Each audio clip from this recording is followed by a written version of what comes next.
ಶ್ರೀಗುರುಭ್ಯೋ ನಮಃ. ಜ್ಞಾನಾನಂದಮಯಂ ದೇವಂ ನಿರ್ಮಲಸ್ಫಟಿಕಾಕೃತಿಂ ಆಧಾರಂ ಸರ್ವವಿದ್ಯಾನಾಂ ಹಯಗ್ರೀವಮುಪಾಸ್ಮಹೇ.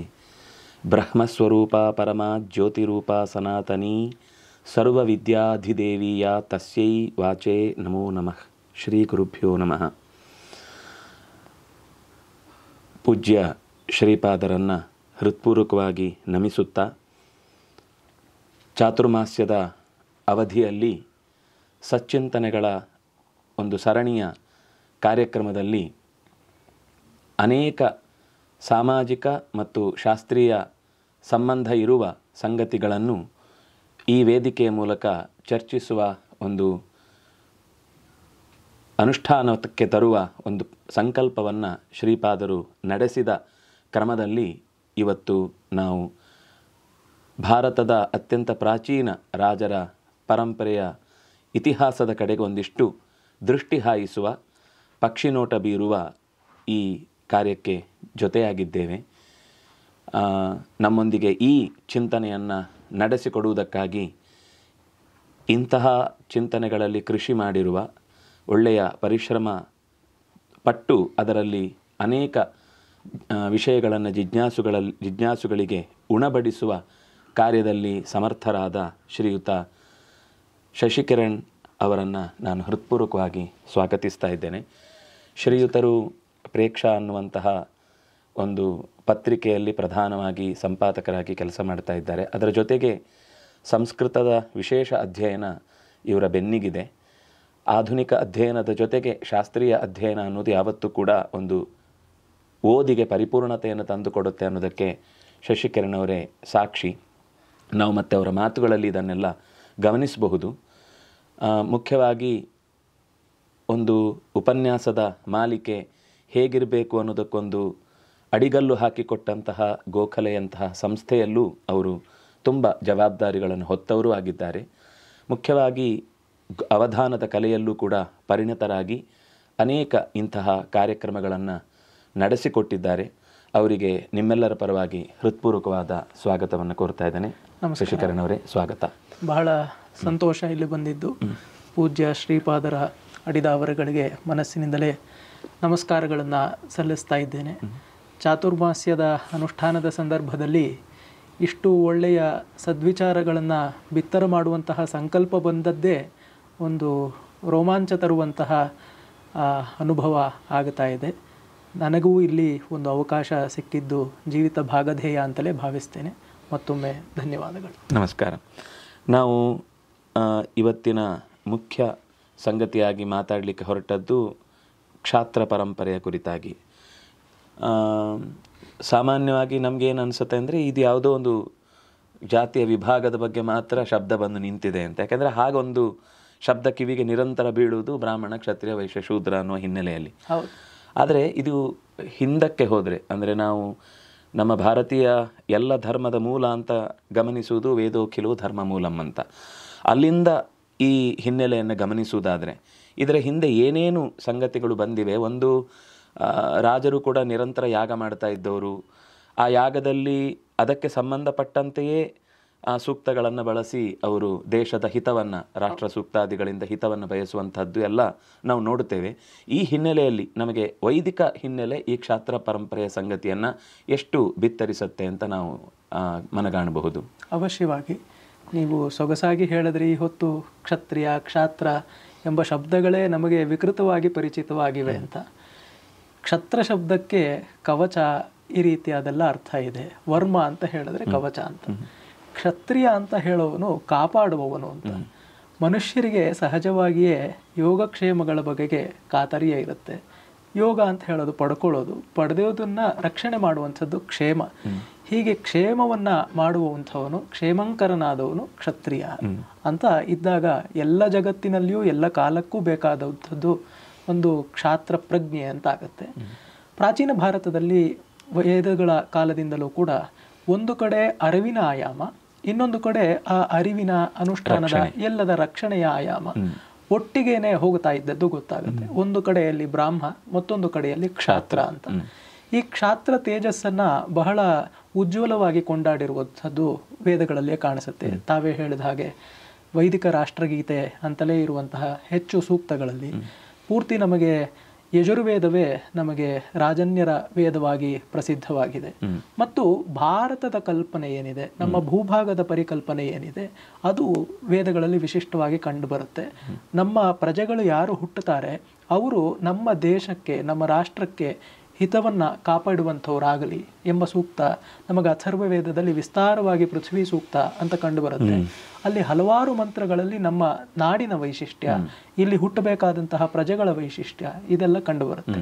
ಈ ಹಿನ್ನೆಲೆಯಲ್ಲಿ ನಾವು ನೋಡಿದಾಗ ಒಂದು ಭಾರತದ ಭೂಭಾಗದಲ್ಲಿ ನಾವು ಏನಂದುಕೊಂಡು ಬಿಡ್ತೀವಿ ಅಂದರೆ ರಾಜರು ಇವರೆಲ್ಲ ಆಗಿ ಹೋಗಿದ್ದು ನಮಗೆ ಗೊತ್ತಿದ್ದಂತಹ ಇತಿಹಾಸದಿಂದಲೇ ಪ್ರಾರಂಭವಾಗುತ್ತೆ ಅಂತ. ವಸ್ತುತಃ ಹಾಗೇನೂ ಇಲ್ಲ. ನಮ್ಮಲ್ಲಿ ರಾಜರು ಯಾವ ಕಾಲದಿಂದಲೂ ಇದ್ರು. ಒಂದು ಸಮಾಜ ಅಂತ ಆದಮೇಲೆ ಮನುಷ್ಯ ಸಮಾಜದಲ್ಲಿ ಬದುಕಬೇಕು. ಸಮಾಜದಲ್ಲಿ ತನ್ನಂತೆ ತಾನೇ ಗುಂಪುಗಳಾಗುತ್ತೆ. ಆ ಗುಂಪುಗಳಿಗೆ ಒಬ್ಬ ನಾಯಕ ಅಂತ, ಆ ನಾಯಕನೇ ರಾಜ. ಆ ರಾಜರ ಉಲ್ಲೇಖಗಳು ನಮಗೆ ವೇದಗಳಲ್ಲಿ ಕಂಡು ಬರುತ್ತೆ. ಒಂದು ಅತ್ಯಂತ ಪ್ರಾಚೀನವಾದ ಉಲ್ಲೇಖ ಅಂದ್ರೆ ದಾಶರಾಜ್ಞ ಯುದ್ಧ ಎಂಬ ಒಂದು ಉಲ್ಲೇಖ ಋಗ್ವೇದದಲ್ಲಿಯೇ ಕಂಡು ಬರುತ್ತೆ. ನಮಗೆ ವಸಿಷ್ಠ ವಿಶ್ವಾಮಿತ್ರರ ಕಥೆ ಪುರಾಣಗಳಲ್ಲಿ, ಇತಿಹಾಸದಲ್ಲಿಯೂ ಕೂಡ ರಾಮಾಯಣದಲ್ಲಿ ಸಾಕಷ್ಟು ವಿಸ್ತೃತವಾಗಿ ಪರಿಚಯ ಇದೆ. ಅಲ್ಲಿ ನಮಗೆ ಸುದಾಸ ಎಂಬ ಒಬ್ಬ ರಾಜನ ಉಲ್ಲೇಖ ಬರುತ್ತೆ. ಸುದಾಸನ ಕುಲಗುರುಗಳು ವಸಿಷ್ಠ ಮಹರ್ಷಿಗಳು. ವಸಿಷ್ಠರ ಮೇಲೆ ವೈರವಿದ್ದ, ಒಂದು ರೀತಿಯಾಗಿ ವೈರವಿದ್ದ ವಿಶ್ವಾಮಿತ್ರರು 10 ರಾಜರನ್ನ ತಮ್ಮ ಬೆನ್ನಿಗೆ ಹಾಕಿಕೊಂಡು ಬಂದರು. ಅಲ್ಲಿ ಯುದ್ಧವಾಯಿತು ಅಂತ. ಇದು ಪ್ರಸಿದ್ಧವಾಗಿ ದಾಶರಾಜ್ಞೆ ಯುದ್ಧ ಅಂತ ಹೇಳ್ತಾರೆ. ಈ ಎಲ್ಲ ಉಲ್ಲೇಖಗಳು ವೇದದಲ್ಲಿ ಕಂಡುಬರುತ್ತೆ. ವೇದದಿಂದ ಸಹಜವಾಗಿ ನಮಗೆ ಮುಂದೆ ಬರುವಂಥದ್ದು ಪುರಾಣ ಇತಿಹಾಸಗಳ ಯುಗ. ಅದೇ ಪುರಾಣಗಳಲ್ಲಿ ಮಹಾಭಾರತ, ರಾಮಾಯಣ ಇತ್ಯಾದಿಗಳನ್ನು ಎಲ್ಲ ಕಡೆಯಲ್ಲೂ ನೋಡುವಾಗ ಕೃಷ್ಣನನ್ನು ನಾವು ಯದುಕುಲ ತಿಲಕ ಅಂತ ಕರೆಯುವಾಗ ಹರಿವಂಶದಲ್ಲಿ ಉಲ್ಲೇಖ ಬರುವಂತೆ ಕಂಸ ಯಾದವರ ಕ್ಷಾತ್ರವನ್ನೇ ನಿರ್ಮೂಲಗೊಳಿಸಿದ್ದ.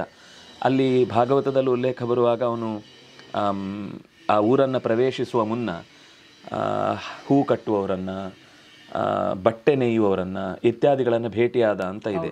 ಅದೇನು ಅಂತ ಆಮೇಲೆ ಗೊತ್ತಾಗುತ್ತೆ. ವಸ್ತುತಃ ವಸುದೇವನು ಕೂಡ ಕ್ಷತ್ರಿಯ ಅಂತ ಅನ್ನುವ ಮನೆತನದಲ್ಲಿ ಬೆಳೆದವನಾಗಿದ್ದರು. ಅವನು ಮುಖ್ಯವಾಗಿ ಮಾಡ್ತಾ ಇದ್ದ ಕೆಲಸ ಗೋರಕ್ಷಣೆ. ಅವನಿಗೆ ಸಹಕಾರವಾಗಿ ನಂದಗೋಪ ಇದ್ದ. ಅಂದರೆ ರಾಜ್ಯದ ಆಡಳಿತದಲ್ಲಿ ಯಾರು ಬರಬಾರ್ದು ಅನ್ನುವ ರೀತಿಯಲ್ಲಿ ಕಂಸ ಎಲ್ಲರನ್ನು ನಿರ್ಮೂಲ ಮಾಡಿದ್ದ.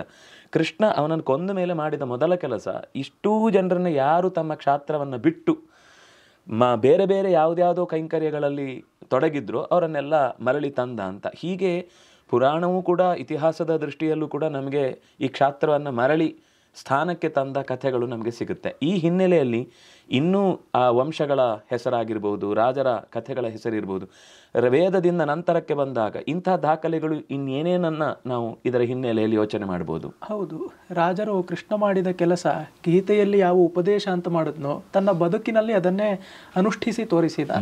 ಸ್ವಧರ್ಮೇ ನಿಧನಂ ಶ್ರೇಯ, ಪರಧರ್ಮೋ ಭಯಾವಹ, ಅದನ್ನೇ ಮುಖ್ಯ. ಹಾಗಾಗಿ ಹಾಗೆ ಕಾಪಿಡುವಂಥದ್ದು ರಾಜನ್ಯನ ಕರ್ತವ್ಯ. ಆ ಕೆಲಸವನ್ನು ಕೃಷ್ಣ ಮಾಡಿದ ಅಂತ ಗೊತ್ತಾಗುತ್ತೆ. ಈ ವಂಶಗಳ ಉಲ್ಲೇಖ ಬಂದಾಗ ವೇದದಲ್ಲಿಯೇ ಅದರ ಮುಂದುವರಿಕೆಯಾಗಿ ಪುರಾಣ ಪ್ರಜ್ಞೆಯನ್ನು ನಾವು ನೋಡ್ತೀವಿ. ಎಲ್ಲ ರಾಜರು ಕೂಡ ಭರತಖಂಡದಲ್ಲಿ ಅವರ ಒಂದು ಕುಲವನ್ನ 2 ಕುಲಗಳಲ್ಲಿ ಗುರುತಿಸಿಕೊಳ್ತಾರೆ. ಒಂದು ಸೂರ್ಯವಂಶ, ಮತ್ತೊಂದು ಚಂದ್ರವಂಶ ಅಂತ. ಎಲ್ಲದಕ್ಕೂ ನಮ್ಮಲ್ಲಿ ಬ್ರಹ್ಮವಸ್ತುವೇ ಇಬ್ಬಾಗವಾದಾಗ ಆತ್ಮಾನಂದ್ ದ್ವೇಧ ವ್ಯಪಾತ ಎತ್ತಂತಾದಾಗ ಮನು ಶತರೂಪ ಅಂತ ಆದದ್ದು ಎಲ್ಲದಕ್ಕೂ ಆದಿಮೂಲವಾಗಿ ಮನು ಅಂತ ಆಗಿದ್ದು ಅಂತ ಗೊತ್ತಾಗತ್ತೆ. ಮನುವಿನಿಂದಲೇ ಬಂದದ್ದು ಸೂರ್ಯವಂಶ, ಚಂದ್ರವಂಶ.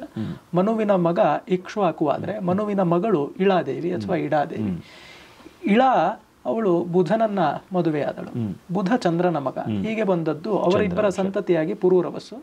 ಪುರೂರವನಿಂದ ಚಂದ್ರವಂಶದ ಪ್ರಾರಂಭ ಅಂತ ಗೊತ್ತಾಗತ್ತೆ. ಮತ್ತೆ ನಮಗೆ ಇನ್ನ ಸೂರ್ಯವಂಶದಲ್ಲಿ ನಮಗೆ ಇಕ್ಷ್ವಾಕುವಿನಿಂದ ಪ್ರಾರಂಭವಾಗಿ ಸೂರ್ಯವಂಶವು ಕೂಡ ರಾಮಾಯಣದಲ್ಲೇ, ಶ್ರೀಮದ್ ರಾಮಾಯಣದಲ್ಲಿ ವ್ಯಕ್ತವಾಗಿ ಕಾಣುವಂತೆ ಅಲ್ಲಿ ಬೆಳೆದು ಬಂದಿದ್ದು ಅಂತ. ಚಂದ್ರವಂಶದಲ್ಲಿ ನಾವು ಯಾಕೆ ಮುಖ್ಯ ಅಂತ ಕೇಳ್ತೀವಿ ಅಂದ್ರೆ ಮಹಾಭಾರತಾದಿಗಳಲ್ಲಿ ಗೊತ್ತಾಗುವ ಹಾಗೆ ನಮಗೆ ಅಲ್ಲಿ ಯಯಾತಿಯ ಕಥೆ ಬಹಳ ಪ್ರಸಿದ್ಧವಾಗಿದೆ. ಯಯಾತಿಯ ಮಕ್ಕಳು ಯಾರು 5 ಜನರಿದ್ರು, ಪಂಚಜನರು ಅಂತಲೇ ಪ್ರಾಚೀನವಾಗಿ ವೇದದಲ್ಲಿಯೇ ಉಲ್ಲೇಖಗಳು ಕಾಣಿಸುತ್ತೆ. ಅಲ್ಲಿ ನಮಗೆ ಯದು, ತುರ್ವಶ, ಆನು, ಪೂರು, ದೃಹ್ಯು ಈ 5 ಜನರು ಯಯಾತಿಯ ಮಕ್ಕಳು ಅಂತಲ್ವಾ. ಈ 5 ಜನರೇ ಅವರು ಬೇರೆ ಬೇರೆ ಕಡೆಗೆ ವಲಸೆಗಳನ್ನು ಹೋದರು ಅಂತ ಗೊತ್ತಾಗುತ್ತೆ. ಆ ವಲಸೆಗಳ ಪೈಕಿ ನಾವು ನೋಡಿ ಇದನ್ನ ಅರ್ಥ ಮಾಡಿಕೊಂಡ್ರೆ ಚೆನ್ನಾಗಿ ಭಾರತದ ಭೌಗೋಳಿಕ ವ್ಯಾಪ್ತಿಯು ನಮ್ಮ ಕಣ್ಣ ಮುಂದೆ ಹೋಗ್ತಾ ಹೋಗುತ್ತೆ. ಅಲ್ಲಿ ಏನಾಯ್ತು ಅಂತ ಹೇಳಿದ್ರೆ, ಆನು ಮತ್ತು ದ್ರುಹ್ಯು ಅಂತ ಏನಿದ್ರು ಅವರು ಹೊರಗಡೆ ಹೋದರು, ಪಶ್ಚಿಮಕ್ಕೆ ಅವರು ಸಂಚಾರ ಹೊರಟರು ಅಂತ ಗೊತ್ತಾಗುತ್ತೆ.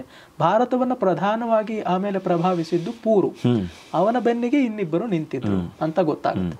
ಹೀಗೆ ಈ ಆನು ಮತ್ತೆ ದ್ರುಹ್ಯುಗಳ ಒಂದು ಸಂಚಾರವನ್ನ ನಾವು ಗಮನಿಸಿದ್ರೆ ಆ ಕಾಲದ ಭಾರತ ಮಿಕ್ಕ ಪ್ರಪಂಚದ ಮೇಲೆ ಯಾವ ಪ್ರಭಾವವನ್ನು ಬೀರಿತು. ಅದು ಒಂದು ಗ್ರೀಕ್ ನಾಗರಿಕತೆ ಆಗಿರಬಹುದು, ಬೇರೆ ಪಶ್ಚಿಮದ ಸಂಸ್ಕೃತಿಗಳಾಗಿರಬಹುದು. ಅಲ್ಲಿ ಯಾವುದೇ ಒಂದು ಬೆಳಕು ಇನ್ನೂ ಕಾಣದಿದ್ದ ಪರಿಸ್ಥಿತಿಯಲ್ಲಿ ಹೇಗೆ ಈ ವಿಚಾರಗಳು ಅಲ್ಲಿ ಬಿತ್ತರಗೊಂಡವು ಎಂಬುದು ಕೂಡ ನಮಗೆ ಗೊತ್ತಾಗುತ್ತೆ. ಹೀಗೆ ಪುರಾಣಗಳು ವೇದದ ಒಂದು ಆಖ್ಯಾನಗಳಿಗೆ ಒಂದು ಉಪಬ್ರಹ್ಮಣವನ್ನ ಮಾಡುತ್ತೆ. ಬಿಭೇತ್ಯಲ್ಪಶ್ರುತಾದ್ವೇದ ಮಾಮಯಂ ಪ್ರತರಿಷ್ಯತಿ ಅಲ್ವೇ? ಹಾಗಾಗಿ ಪುರಾಣಗಳನ್ನ ನಾವು ಜೋಡಿಸಿಕೊಂಡೇ ನೋಡಬೇಕು. ಇದು ಒಂದು ಕಡೆ ವೇದಕ್ಕೂ ಇನ್ನೊಂದು ಕಡೆ ಇತಿಹಾಸ, ಅವೆರಡಕ್ಕೂ ಸೇತುವೆಯಾಗೂ ಕೂಡ ನಿಲ್ಲುತ್ತವೆ ಅಂತ. ಈಗ ನೀವು ಹೇಳಿದ್ರಿ ಎಲ್ಲ ಕಡೆಗೆ ಹಂಚಿ ಹೋದ್ರು ಬೇರೆ ಬೇರೆ ಕಡೆಗೆ ಅಂತ. ಹಾಗೆ ನಮಗೆ ಭೂ ವಿಭಾಗಗಳನ್ನ, ಭೌಗೋಳಿಕ ವ್ಯಾಪ್ತಿಯನ್ನು ಗುರುತಿಸ್ಲಿಕ್ಕಾಗತ್ತೆ ಇವತ್ತು ಪುರಾಣಗಳಲ್ಲಿ? ಖಂಡಿತವಾಗ್ಲು. ಪ್ರಾಚೀನವಾಗಿ ನಾವು ನೋಡೋದಾದ್ರೆ ವೇದದ ಕಾಲದಲ್ಲಿ ನಮಗೆ ಈ ಹೊತ್ತಿನ ಒಂದು ಸಂಶೋಧನೆಯ ಹಿನ್ನೆಲೆಯಲ್ಲೂ ನೋಡೋದಾದ್ರೆ ವೇದದ ಒಂದು ಪರಿಪೂರ್ಣತೆಯನ್ನು ಕಂಡಂತಹ ಯುಗ ಅದು ಸಿಂಧು ಸರಸ್ವತಿ ನಾಗರಿಕತೆ ಅಂತ ನಾವು ಹೇಳ್ತೀವಿ. ಅದು ಹೆಚ್ಚಾಗಿ ನಮಗೆ ಉತ್ಖನನಗಳ ಮೂಲಕ ಸಿಕ್ಕಿರುವಂಥದ್ದು ಸಿಂಧು ಮತ್ತು ಸರಸ್ವತಿ ನದಿಗಳ ಒಂದು ತಡದಲ್ಲಿ ಅಂತ ಗೊತ್ತಾಗುತ್ತೆ. ಆ ಒಂದು ಕೇಂದ್ರದಿಂದ ನಾವು ಗಮನಿಸ್ಕೊಂಡು ಬಂದ್ರೆ ಅದು ಈ ಹೊತ್ತಿನ ಪಂಜಾಬ್ ಅಂತ ಯಾವ ಪ್ರದೇಶ ಇದೆ ಅದರಲ್ಲಿ ಅದರ ಸುತ್ತಮುತ್ತಲೂ ಇತ್ತು ಅಂತ. ಪಂಜಾಬ ನಮ್ಗೆ ಏನಾಗಿದೆ ಅಂತ ಹೇಳಿದ್ರೆ ಪಂಜಾಬ ಅಂತ ಆಗಿರೋದು. ಎಲ್ಲ ಇಂಗ್ಲಿಷ್ ಭಾಷೆಯೋ ಅನ್ಯ ಭಾಷೆಗಳ ಮೂಲಕವೇ ಶಬ್ದಗಳನ್ನ ಕೇಳಿ ಕೇಳಿ ಕೇಳಿ ಅದರ ಮೂಲ ಮರೆತು ಹೋಗಿದೆ. ಮೂಲಕ್ಕೆ ನಾವು ಹೋದರೆ ಶಬ್ದವೂ ಸರಿಯಾಗತ್ತೆ, ಪರಿಕಲ್ಪನೆಯೂ ಸರಿಯಾಗತ್ತೆ. ಪದ ಸರಿಯಾದ್ರೆ ಪದಾರ್ಥದ ಹತ್ತ ದೃಷ್ಟಿ ಹೋಗುತ್ತೆ. ಪದಾರ್ಥ ದೃಷ್ಟಿ ಸರಿಯಾಗಿರ್ಬೇಕು, ಪದಾರ್ಥ ಮೀಮಾಂಸೆ ಮಾಡಬಹುದು ಆಮೇಲೆ. ಹೀಗಿದೆ. ಆ ಪಂಜಾಬ ಕ್ಷೇತ್ರದಲ್ಲಿ 5 ನದಿಗಳು ಇದ್ದಿದ್ದು ಅಂತ ಗೊತ್ತಾಗತ್ತೆ ನಮಗೆ. ವಿತಸ್ತ, ವಿಪಾಶ, ಅಸಿಕ್ನಿ, ಪರುಷ್ಣಿ ಮತ್ತು ಶತದ್ರು ಅಂತ. ಆ 5 ನದಿಗಳೇ ವೇದಗಳ ಕಾಲದಿಂದ ಪ್ರಾಚೀನವಾಗಿ ಬೆಳೆದುಕೊಂಡು ಬಂದಿದೆ. ಇದೇ ಪಂಚಸಿಂಧು ಮತ್ತೆ ಅಥವಾ ಆ ಪಂಜಾಬ ಪ್ರದೇಶ ವೇದದ ಕಾಲದಲ್ಲಿದ್ದು ಸ್ವಲ್ಪ ನಮಗೆ ವಿಸ್ತಾರವನ್ನು ಹೊಂದಿ ಇತಿಹಾಸ ಪುರಾಣಗಳ ಕಾಲದಲ್ಲಿ ಗಂಗಾ ಯಮುನೆಯರ ಒಂದು ತಟಕ್ಕೆ ಬಂತು, ಸಂಪರ್ಕಕ್ಕೆ ಬಂತು. ಆ ಪ್ರದೇಶವೇ ವಿಸ್ತಾರವಾಯಿತು. ಯಾವತ್ತು ನಮ್ಮಲ್ಲಿ ಹಾಗೇನೆ ಒಂದನ್ನ ಪ್ರಸರಣ ಅಂತ ಕರಿತೀವಿ. ಸೃಷ್ಟಿ ಪ್ರಕ್ರಿಯೆಯೇ ತೆರೆದುಕೊಳ್ಳುವಂಥದ್ದಲ್ಲ, ಆಕುಂಚನ ತದನಂತರದಲ್ಲಾಗತ್ತೆ, ಉತ್ಸರ್ಪಿಣಿಯಲ್ಲಿ ಎಲ್ಲ ತೆಗೆದುಕೊಳ್ಳುತ್ತೆ. ಹಾಗೆ ಆಗ್ತಾ ಬಂದಿದ್ದು ಗೊತ್ತಾಗತ್ತೆ. ಆಗ ನಮ್ಮಲ್ಲಿ ಮುಂಚೆಯಿಂದಲೂ ವೇದಗಳು ಆವಿರ್ಭವಿಸಿದ ನೆಲವನ್ನ ಬ್ರಹ್ಮಾವರ್ತ ಅಂತ ಕರೀತಾ ಇದ್ರು. ಇದೇ ಸರಸ್ವತಿ ನದಿಯೇ ಕೇಂದ್ರ.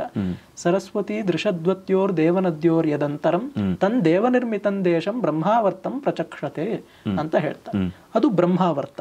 ಮತ್ತು ಈ ಪ್ರಸಾರ ಆಗ್ತಾ ಆಗ್ತಾ ಆಗ್ತಾ ಬಂದ ಹಾಗೆ ನಮಗೆ ಒಂದು ಕಡೆ ನೋಡಿ ಎಷ್ಟು ಸೊಗಸಾಗಿ ಮಾಡಿದ್ದಾರೆ ಪರಿಕಲ್ಪನೆ ಅಂದ್ರೆ, ಇದನ್ನ ಜಂಗಮವಾದ ನದಿಗಳನ್ನ ಇಟ್ಟುಕೊಂಡು ಬ್ರಹ್ಮಾವರ್ತದ ಒಂದು ಲಕ್ಷಣವನ್ನ ಹೇಳಿದ್ರು, ಸ್ಥಾವರವಾದ ಬೆಟ್ಟಗಳನ್ನ ಹಿಡ್ಕೊಂಡು ಇನ್ನೊಂದು ಲಕ್ಷಣ ಹೇಳಿದ್ರು, ಅದು ಆರ್ಯಾವರ್ತ ಇರುವಂತದ್ದು ಹಿಮಾಲಯ ಮತ್ತು ವಿಂಧ್ಯ ಪರ್ವತಗಳ ನಡುವೆ ಇರುವ ಭೂಭಾಗ, ಅದಕ್ಕೆ ಆರ್ಯಾವರ್ತ ಅಂತ ಹೇಳಿದ್ರು. ಅಂದ್ರೆ ನೋಡಿ ಎಷ್ಟು ಚೆನ್ನಾಗಿ ಸ್ಥಾವರ ಜಂಗಮ ಎರಡರ ಒಂದು ಸಮನ್ವಯವನ್ನ ನಮ್ಮ ಪರಂಪರೆ ಮಾಡಿದೆ ಅಂತಲೂ ಗೊತ್ತಾಗುತ್ತೆ. ಇದು ಒಂದು ರೀತಿಯಾಗಿ. ಮತ್ತೆ ಹೆಚ್ಚಾಗಿ ನಮಗೆ ಪುರಾಣಗಳ ಕುರಿತು ಮಾತನಾಡ್ತಾ ಇದ್ದಾಗ ವಿಷ್ಣು ಪುರಾಣ ಅತ್ಯಂತ ಪ್ರಾಚೀನವಾದ ಪುರಾಣಗಳಲ್ಲಿ ಒಂದು ಅಂತ ಗೊತ್ತಾಗುತ್ತೆ. ಅಲ್ಲಿ ಭಾರತ ವರ್ಷ ಎಂಬ ಶಬ್ದವೇ ಸಾಕ್ಷಾತ್ತಾಗಿ ಅಲ್ಲಿ ಬಳಕೆ ಆಗಿರೋದನ್ನು ಕಾಣ್ತೀವಿ. ಅಲ್ಲಿ ನಮಗೆ ಗೊತ್ತಾಗುತ್ತೆ, ಉತ್ತರಂ ಯತ್ ಸಮುದ್ರಸ್ಯ ಹಿಮಾದ್ರೇಶ್ಚೈವ ದಕ್ಷಿಣಂ ವರ್ಷಂತದ್ ಭಾರತಂ ವರ್ಷಂ ಅಂತಲೇ ಇದೆ.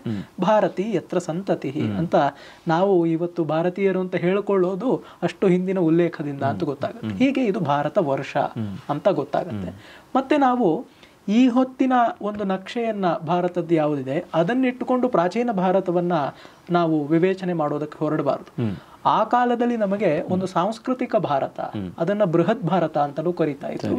ಭಾರತದ ಭೌಗೋಳಿಕ ವ್ಯಾಪ್ತಿ ಮಾತ್ರ ಅಲ್ಲ, ಇದರ ಸಂಸ್ಕೃತಿಯ ಒಂದು ಪ್ರಸಾರ, ಇಡೀ ಒಂದು ಆ ವ್ಯಾಪ್ತಿಯಲ್ಲಿ ಭಾರತೀಯ ಸಂಸ್ಕೃತಿ ನೆಲೆಯೂರಿತ್ತು ಅಂತ ಗೊತ್ತಾಗತ್ತೆ.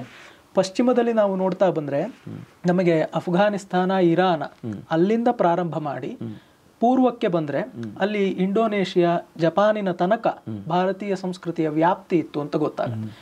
ಮತ್ತೆ ಉತ್ತರದಲ್ಲಿ ಹಿಮಾಲಯ ಇದ್ದೇ ಇತ್ತು, ದಕ್ಷಿಣದಲ್ಲಿ ಕನ್ಯಾಕುಮಾರಿ ಅಥವಾ ಹಿಂದೂ ಮಹಾಸಾಗರ, ಆಸೇತು ಶೀತನಗಂ ಅಂತ ವ್ಯವಹಾರ.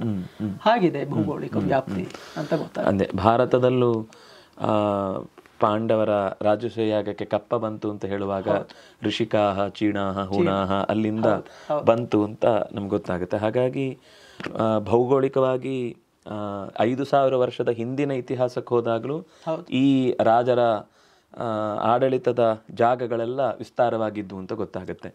ಇದರಲ್ಲಿ ನಂತರ ಅಂದರೆ ನಾವೀಗ 5,000 ವರ್ಷದ ನಂತರ ಮುಂದೆ ಹಾಗೆ ಬಂದಾಗ, ಯಾಕೆಂದರೆ ನಮಗೀಗ ಸಮಸ್ಯೆ ನಮ್ಮ ದೇಶದ ಇತಿಹಾಸ ಗೊತ್ತಾಗೋದು 2,000 ವರ್ಷದ ಈಚೆಗೆ ಹಾಗೆ ಮಾಡಿಕೊಂಡು ಬಿಟ್ಟಿದ್ದಾರೆ. ಒಂದು ಮಾತನ್ನು ಇಲ್ಲಿ ಸೇರಿಸಬೇಕು. ಈ ವೇದದ ಕಾಲದಲ್ಲಿ ನಮಗೆ ಬಹಳ ಒಂದು ಭ್ರಮೆಯುಂಟು ಮಾಡುವ ಒಂದು ಪರಿಕಲ್ಪನೆ ಆರ್ಯ ದ್ರಾವಿಡ ಎಂಬ ಒಂದು ಕಲ್ಪಿತವಾದಂತಹ ದ್ವೈಧ, ಅದು ಭ್ರಾಂತಿ ಮೂಲದ್ದು ಎಂಬುದರಲ್ಲಿ ಯಾವುದೇ ಸಂಶಯವಿಲ್ಲ. ಈ ಹೊತ್ತು ಸಂಶೋಧನೆಗಳಿಂದ ಅದು ಸಿದ್ಧವಾಗಿದೆ. ಆರ್ಯರು ಅಂತ ಹೇಳಿದ್ರೆ ಯಾರ ಚಾರಿತ್ರ್ಯ ಶುದ್ಧವಾಗಿತ್ತೋ ಅವನು ಆರ್ಯ ಅಂತಷ್ಟೇ. ಯಾವುದೇ ಜನಾಂಗದ ವಾಚಕವಾಗಿ ಆರ್ಯ ಶಬ್ದ ನಮ್ಮಲ್ಲಿ ಎಲ್ಲಿಯೂ ಬಳಕೆ ಆಗಿಲ್ಲ. ಅಷ್ಟು ವಿಸ್ತೃತವಾದ ವೇದವಾಂಗ್ಮಯದಲ್ಲಿ ಎಲ್ಲೂ ಒಂದು ಕಡೆಯೂ ಅದು ಬಳಕೆ ಆಗಿಲ್ಲ ಅಂತ ನಮಗೆ ಗೊತ್ತಾಗುತ್ತೆ. ಹೀಗೆ ನಮ್ಮ ದೇಶ ಒಂದಾಗಿತ್ತು, ಇಲ್ಲಿಯ ಎಲ್ಲ ಜನರು ಒಬ್ಬರೇ ಆಗಿದ್ದರು. ಯಾರಿಗೂ ಎಲ್ಲ ಕಡೆ ಓಡಾಡುವುದಕ್ಕೆ ಯಾವುದೇ ನಿರ್ಬಂಧವಿರಲಿಲ್ಲ. ಮತ್ತೆ ಇದನ್ನೇ ಒಂದು ಕಾಲದಿಂದ ಇನ್ನೊಂದು ಕಾಲದಕ್ಕೆ ಮುಂದುವರಿಕೆಯಾಗಿ ಕಾಣ್ತೀವಿ ಹೊರತು ನಮಗೆ ಅಖಂಡ ಭೂಭಾರತದ ಪ್ರಜ್ಞೆ ಇದ್ದೇ ಇತ್ತು. ಅದೂ ಒಂದು ಮುಖ್ಯ. ಯಾಕೆ ಅಂತ ಹೇಳಿದ್ರೆ ಯಾವುದೋ ಒಂದು ಮಧ್ಯ ಏಷ್ಯಾ ಭಾಗದಿಂದ ಇಲ್ಲಿ ಬಂದ್ರಂತೆ, ಇಲ್ಲಿದ್ದವರನ್ನೆಲ್ಲ ಕೆಳಗೆ ನೂಕಿದ್ರಂತೆ, ಹಾಗೆಲ್ಲ ಏನೂ ಇಲ್ಲ. ಮುಂಚೆಯಿಂದಲೇ ಎಲ್ಲರೂ ಒಟ್ಟಿಗೆ ಅವರವರ ನೆಲೆಗಳಲ್ಲಿ ಇದ್ದಿದ್ದು ಅಂತ ಗೊತ್ತಾಗತ್ತೆ. ಅಲ್ಲಿದ್ದವರು ಹಂಚಿಕೊಂಡು ಸಂವಿಭಾಗದಿಂದ ಬಾಳ್ತಾ ಇದ್ರು. ಈ 5,000 ವರ್ಷದ ಪಾಂಡವರ ಇತಿಹಾಸದ ನಂತರ ನಮಗೆ ಆಮೇಲೆ ಹೆಚ್ಚು ಕಮ್ಮಿ ಗೊತ್ತಾಗೋದು ಭಾಗವತದಲ್ಲಿ ಒಂದು ಸೂಚನೆ ಸಿಗುದು ನವನಂದರು ಅಂತ. ಈ ನಂದರ ಮತ್ತೆ ಈ ಹಿಂದಿನ ಕೊಂಡಿ ತಪ್ಪಿ ಹೋಗುವುದಕ್ಕೆ ಏನಾದರೂ ಕಾರಣ ಇದೆಯಾ? ಅಂದ್ರೆ ಮುಂದೆ ಹೋಗೋಣ ನಾವು, ಇದಕ್ಕೇನಾದ್ರೂ ಒಂದು ಕಾರಣ ಇದೆಯಾ?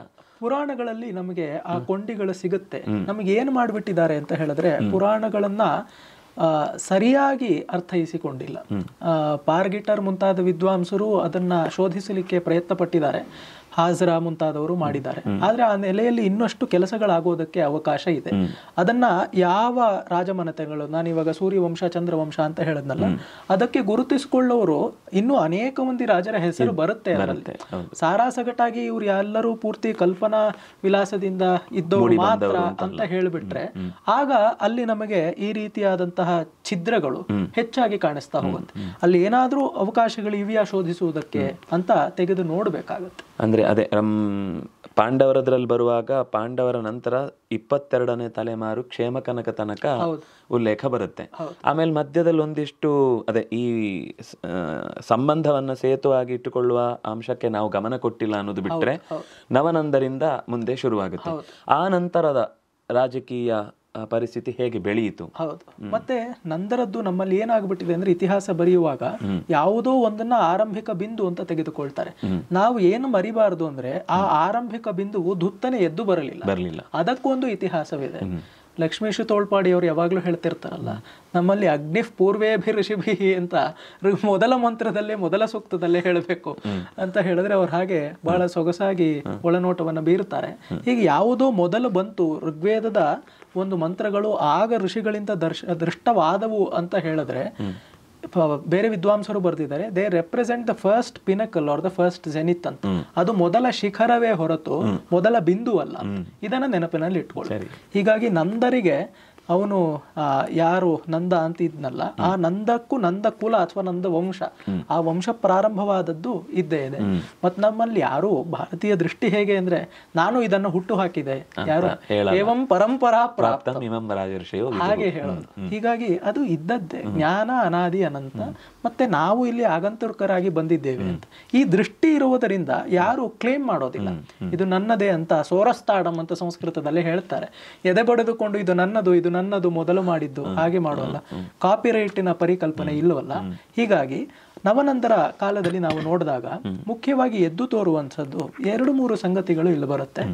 ಒಂದು, ಆ ಕಾಲದಲ್ಲಿ ಇದು ಮಗಧಕ್ಕೆ ಕೇಂದ್ರೀಕೃತವಾಗಿ ಬರುತ್ತೆ. ಮಗಧ ಪ್ರಾಂತ ಅಂತ ಹೇಳಿದ್ರೆ ಈ ಹೊತ್ತಿನ ಬಿಹಾರ್, ಬಿಹಾರ್ ಪಾಟ್ನಾ, ಆ ಪ್ರಾಂತದಲ್ಲಿ ಇದ್ದದ್ದು ಮಗಧ. ಇದು ಏನಾಯ್ತು ಅಂತ ಹೇಳಿದ್ರೆ, ನಮಗೆ ಈ ಬುದ್ಧನ ಕಾಲದ್ದು ಒಂದು ಸ್ವಲ್ಪ ಹೇಳಿ ಇದಕ್ಕೆ ಬರ್ತೇನೆ.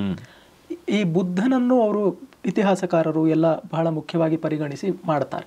ಆ ಕಾಲದಲ್ಲಿ ನೋಡಿ, ನಾವು ಈ ಮಹಾಭಾರತದ ಕಾಲದಲ್ಲಿ ಯಾವುದನ್ನ ಪಶ್ಚಿಮದಲ್ಲಿ ಸಿಂಧು ಸೌವೀರ ಪ್ರಾಂತ, ಮತ್ತೆ ನಮಗೆ ಅದೇ ಮಧ್ಯಕ್ಕೆ ಬಂದಾಗ ಪ್ರಾಗ್ಜ್ಯೋತಿಷಪುರ ಪೂರ್ವದಲ್ಲಿ, ಮತ್ತೆ ಇನ್ನು ಪೂರ್ವದ ಎಕ್ಸ್ಟ್ರೀಮ್ ನಲ್ಲಿ ಇದ್ದಿದ್ದು ಮಣಿಪುರ, ಈ ಕಡೆ ಪಶ್ಚಿಮದಲ್ಲಿ ನಮಗಿದ್ದಿದ್ದು ಸೌರಾಷ್ಟ್ರ, ಅಲ್ಲಿಯೇ ಪ್ರಭಾಸ, ಅಲ್ಲಿಯೇ ದ್ವಾರಕೆ, ಇವುಗಳೆಲ್ಲ. ಮತ್ತೆ ಅಲ್ಲಿದ್ದಂತಹ ಒಂದು ಕರಾವಳಿಯ ಪ್ರದೇಶಕ್ಕೆ ಅಪರಾಂತ, ಕೊಂಕಣ ಅಂತೆಲ್ಲ ಹೇಳ್ತಿದ್ರು. ಮತ್ತೆ ದಕ್ಷಿಣ ಭಾರತದಲ್ಲಿ ಆಂಧ್ರರ ಉಲ್ಲೇಖ ಮಹಾಭಾರತದಲ್ಲೇ ಬರುತ್ತೆ. ಯುದ್ಧದಲ್ಲಿ ಆಂಧ್ರ ನಿಷೂದನ ಅಂತ, ಹಾಗಾಗಿ ಅವರಿದ್ರು ಅಂತ. ಮತ್ತೆ ಇನ್ನು ದ್ರಾವಿಡರು ಅಂತ ಎಲ್ಲರನ್ನು ಒಟ್ಟಿಗೆ ವ್ಯವಹರಿಸ್ತಾ ಇದ್ರು. ಅದಲ್ಲಿ ಚೇರರಿದ್ರು. ಮತ್ತೆ ನಮ್ಮ ಕರ್ನಾಟಕ ಪ್ರದೇಶವನ್ನ ಕುಂತಳ ಅಂತ ಕರೀತಾ ಇದ್ರು. ಕುಂತಳ ಪ್ರಾಂತವು ಇತ್ತು ಅಂತ ಗೊತ್ತಾಗುತ್ತೆ. ಮಧ್ಯ ಭಾರತದಲ್ಲಿ ವಿದರ್ಭ ಇದ್ದೇ ಇತ್ತು, ಮತ್ತೆ ಅವಂತಿ ಅದು ಮುಖ್ಯವಾಗಿತ್ತು. ಇನ್ನು ಮೇಲ್ಗಡೆ ಕೋಸಲ, ಮಗಧ ಇದ್ದೇ ಇದೆ.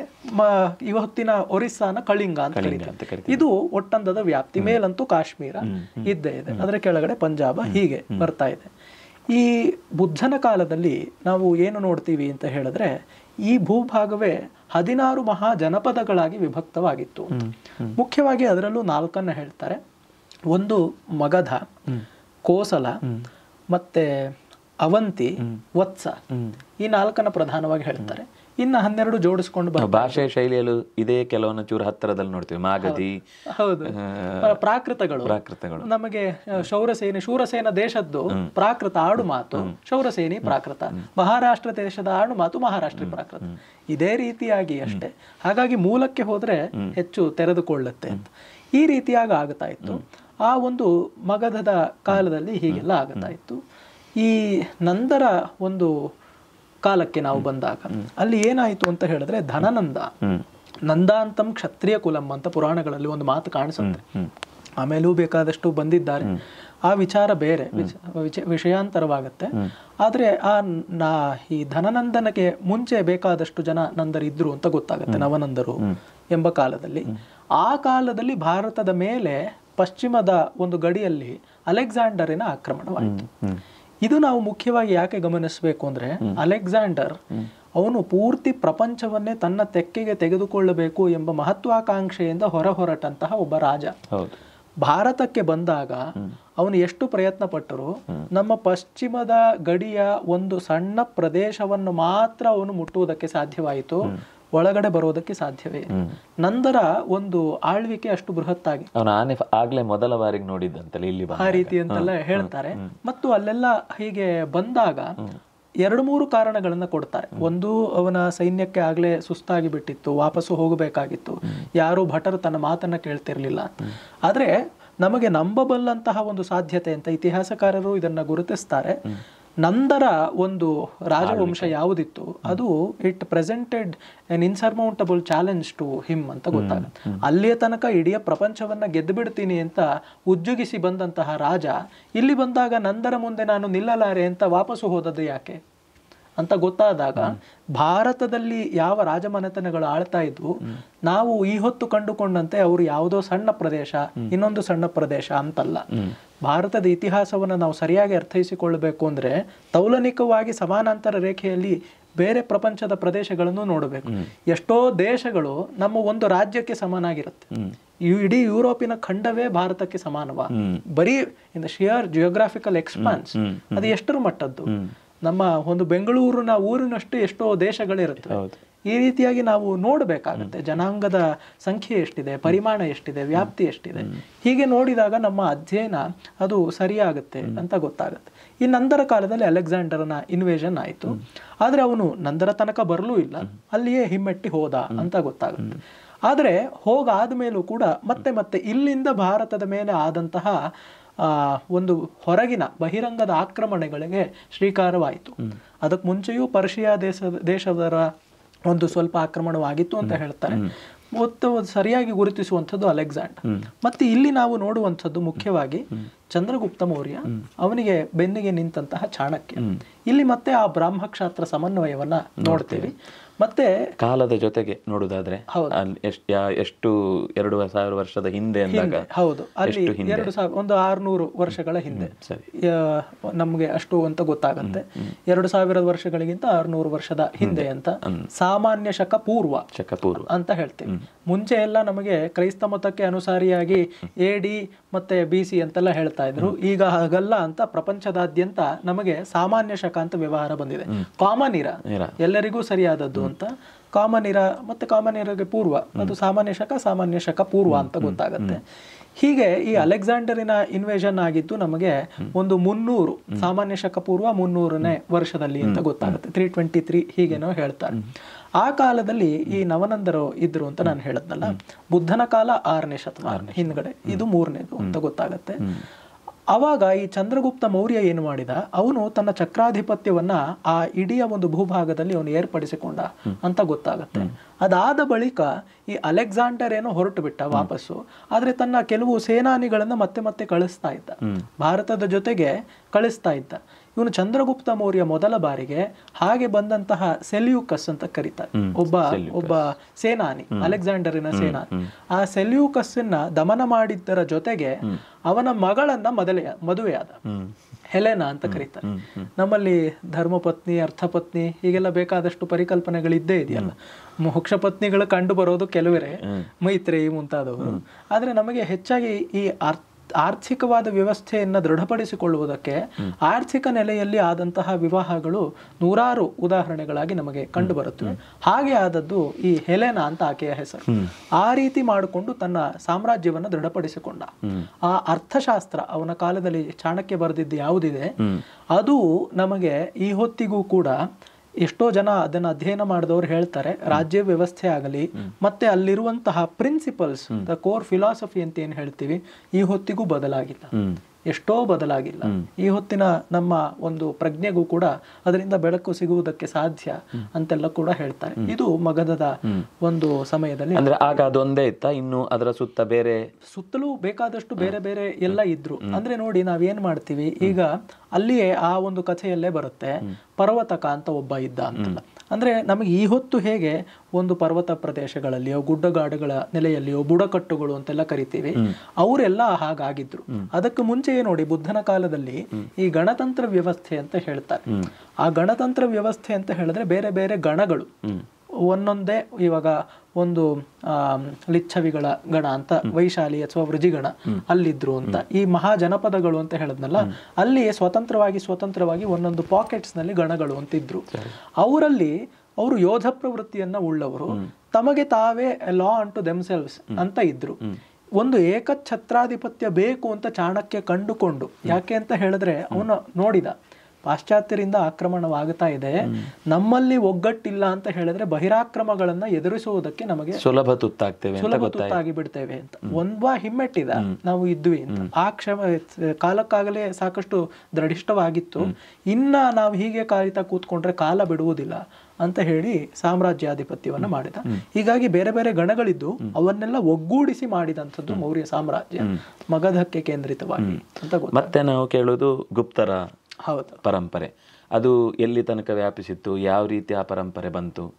ನಾವು ಈ ಹೊತ್ತು ಭಾರತದಲ್ಲಿ ಯಾವ ಕಾಲಕ್ಕೂ ಯಾವುದನ್ನ ಅತ್ಯಂತ ಒಳಿತಾಯಿತು ಭಾರತದ ಇತಿಹಾಸದಲ್ಲಿ ಅಂತ ನೋಡ್ತೀವಿ, ಅದು ಎಲ್ಲದಕ್ಕೂ ನಾವು ಏಕ ಮೂಲ ಅಂತ ಗುರುತಿಸಬಹುದಾದ್ರೆ ಗುಪ್ತರ ಕಾಲ, ಗುಪ್ತರ ಸ್ವರ್ಣ ಯುಗ ಅಂತ ಹೇಳ್ತೀವಿ. ಎಲ್ಲ ಆಯಾಮಗಳಲ್ಲಿಯೂ ಒಂದು ಬೆಳವಣಿಗೆ ಆದದ್ದು. ಆ ಬೆಳವಣಿಗೆ ಅದು ಋಣಾತ್ಮಕವಾಗಿ ಅಲ್ಲ, ಧನಾತ್ಮಕವಾಗಿ ಬೆಳವಣಿಗೆ ಎರಡೂ ರೀತಿಯಲ್ಲಿ ಧನಾತ್ಮಕವಾದ ಬೆಳವಣಿಗೆ ಆಯಿತು ಅಂತ ಗೊತ್ತಾಗುತ್ತೆ ನಮಗೆ.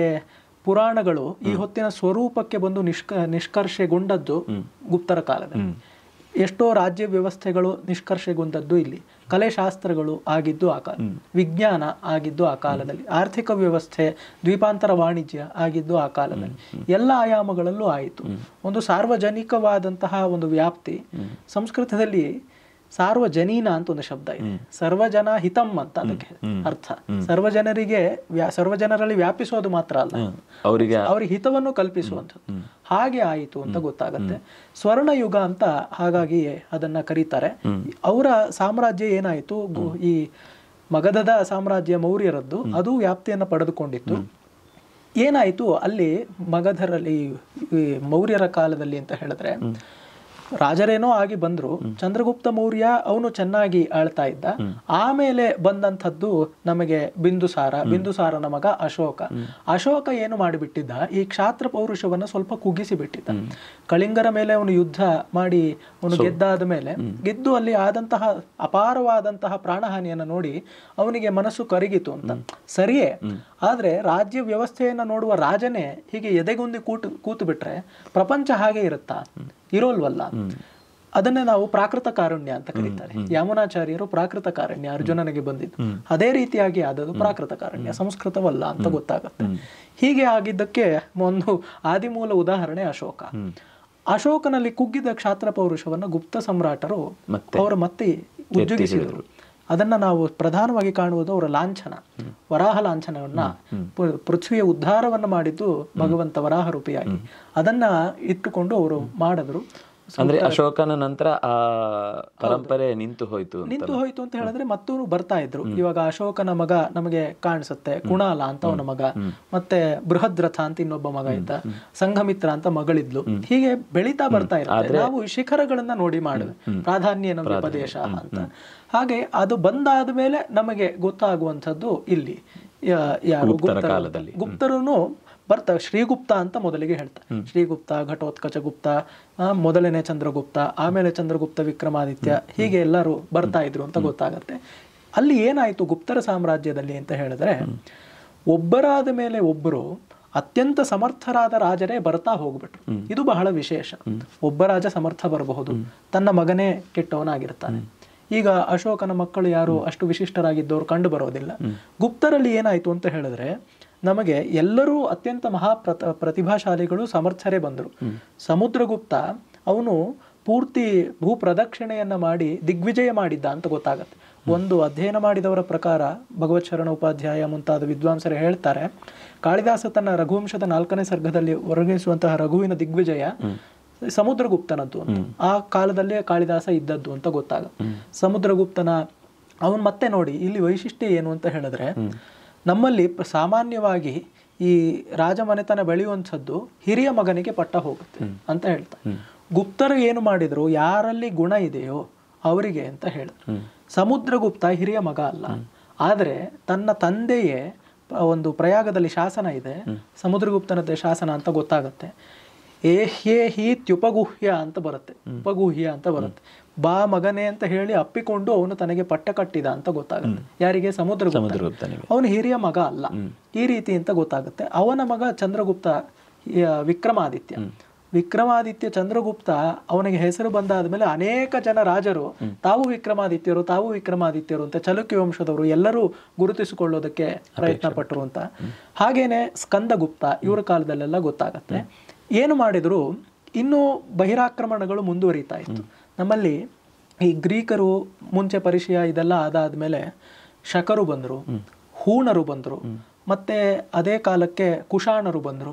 ಇವರನ್ನೆಲ್ಲ ಹಿಮ್ಮೆಟ್ಟಿದ್ದು ಈ ಗುಪ್ತರ ಕಾಲಕ್ಕೆ ಸೇರುತ್ತೆ ಅಂತ. ಅದು ಚಂದ್ರಗುಪ್ತ ವಿಕ್ರಮಾದಿತ್ಯ ಆಗಲಿ, ಮುಂದೆ ಬಂದಂತಹ ಸ್ಕಂದಗುಪ್ತನಾಗಲಿ ಶಕರನ್ನ ಹೂಣರನ್ನ ಅಷ್ಟು ಚೆನ್ನಾಗಿ ಹಿಮ್ಮೆಟ್ಟು ಬಿಟ್ರು.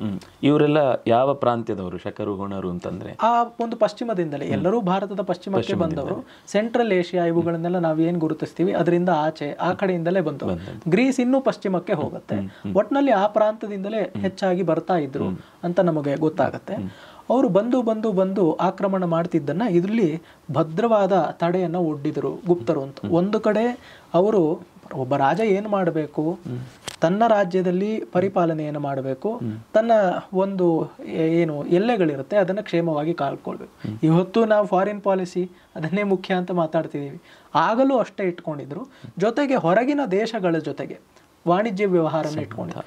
ನಮಗೆ ಬೇಕಾದಷ್ಟು ಗ್ರೀಸಲ್ಲಿ, ರೋಮಲ್ಲಿ, ಮತ್ತು ಈ ಕಡೆ ಬಂದರೆ ಜಾವಾ, ಸುಮಾತ್ರ, ಈ ಕಡೆ ಮತ್ತೆ ನಾವು ಯಾವುದನ್ನ ಬ್ರಹ್ಮದೇಶ ಅಂತ ಬರ್ಮಾ ಅಂತ ಕರಿತೀವಿ, ಅಲ್ಲಿ ಎಲ್ಲವನ್ನೂ ಕೂಡ ನಮಗೆ ಭಾರತದ ಸಂಸ್ಕೃತಿ ವ್ಯಾಪಿಸಿದ್ದು ಗೊತ್ತಾಗುತ್ತೆ.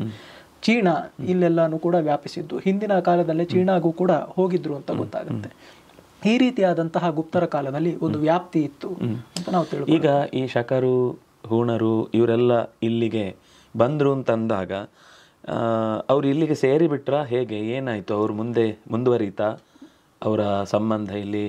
ಅಂದರೆ ಅವ್ರು ಹಿಮ್ಮೆಟ್ಟಿಸಿದ್ದು ಒಂದಾಯಿತು, ಕೆಲವರು ಇದರ ಜೊತೆಗೆ ಸೇರಿಕೊಂಡದ್ದು ಅಥವಾ ಇಲ್ಲಿ ಅವರ ಸಂಸ್ಕೃತಿಯನ್ನು ಬೀರಿದ್ದು ಇತ್ಯಾದಿಗಳು ನಮಗೆ ದಾಖಲೆ ಸಿಗುತ್ತೆ. ಬಹಳ ಸೂಕ್ಷ್ಮವಾದಂತಹ ಒಂದು ಮಾತು ಹೇಳಿದ್ರಿ, ನಾನು ಆಭಾರಿಯಾಗಿದ್ದೇನೆ.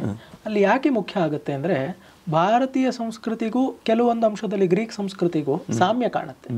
ದೇವತೆಗಳ ಉಪಾಸನೆಯಲ್ಲಾಗಿರಬಹುದು, ಆಚರಣೆಗಳಲ್ಲಾಗಿರಬಹುದು ಸಾಮ್ಯ ಕಾಣುತ್ತೆ. ಹಾಗೆ ಸಾಮ್ಯದ ನೆಲೆಯಿಂದ ಇಲ್ಲಿ ಬಂದವರು ಇಲ್ಲಿ ಅವರು ನಾವು ಜೀರ್ಣವಾದರು, ಈ ಸಂಸ್ಕೃತಿಯನ್ನು ಅಪ್ಪಿಕೊಂಡ್ರು ಅಂತ ಗೊತ್ತಾಗುತ್ತೆ.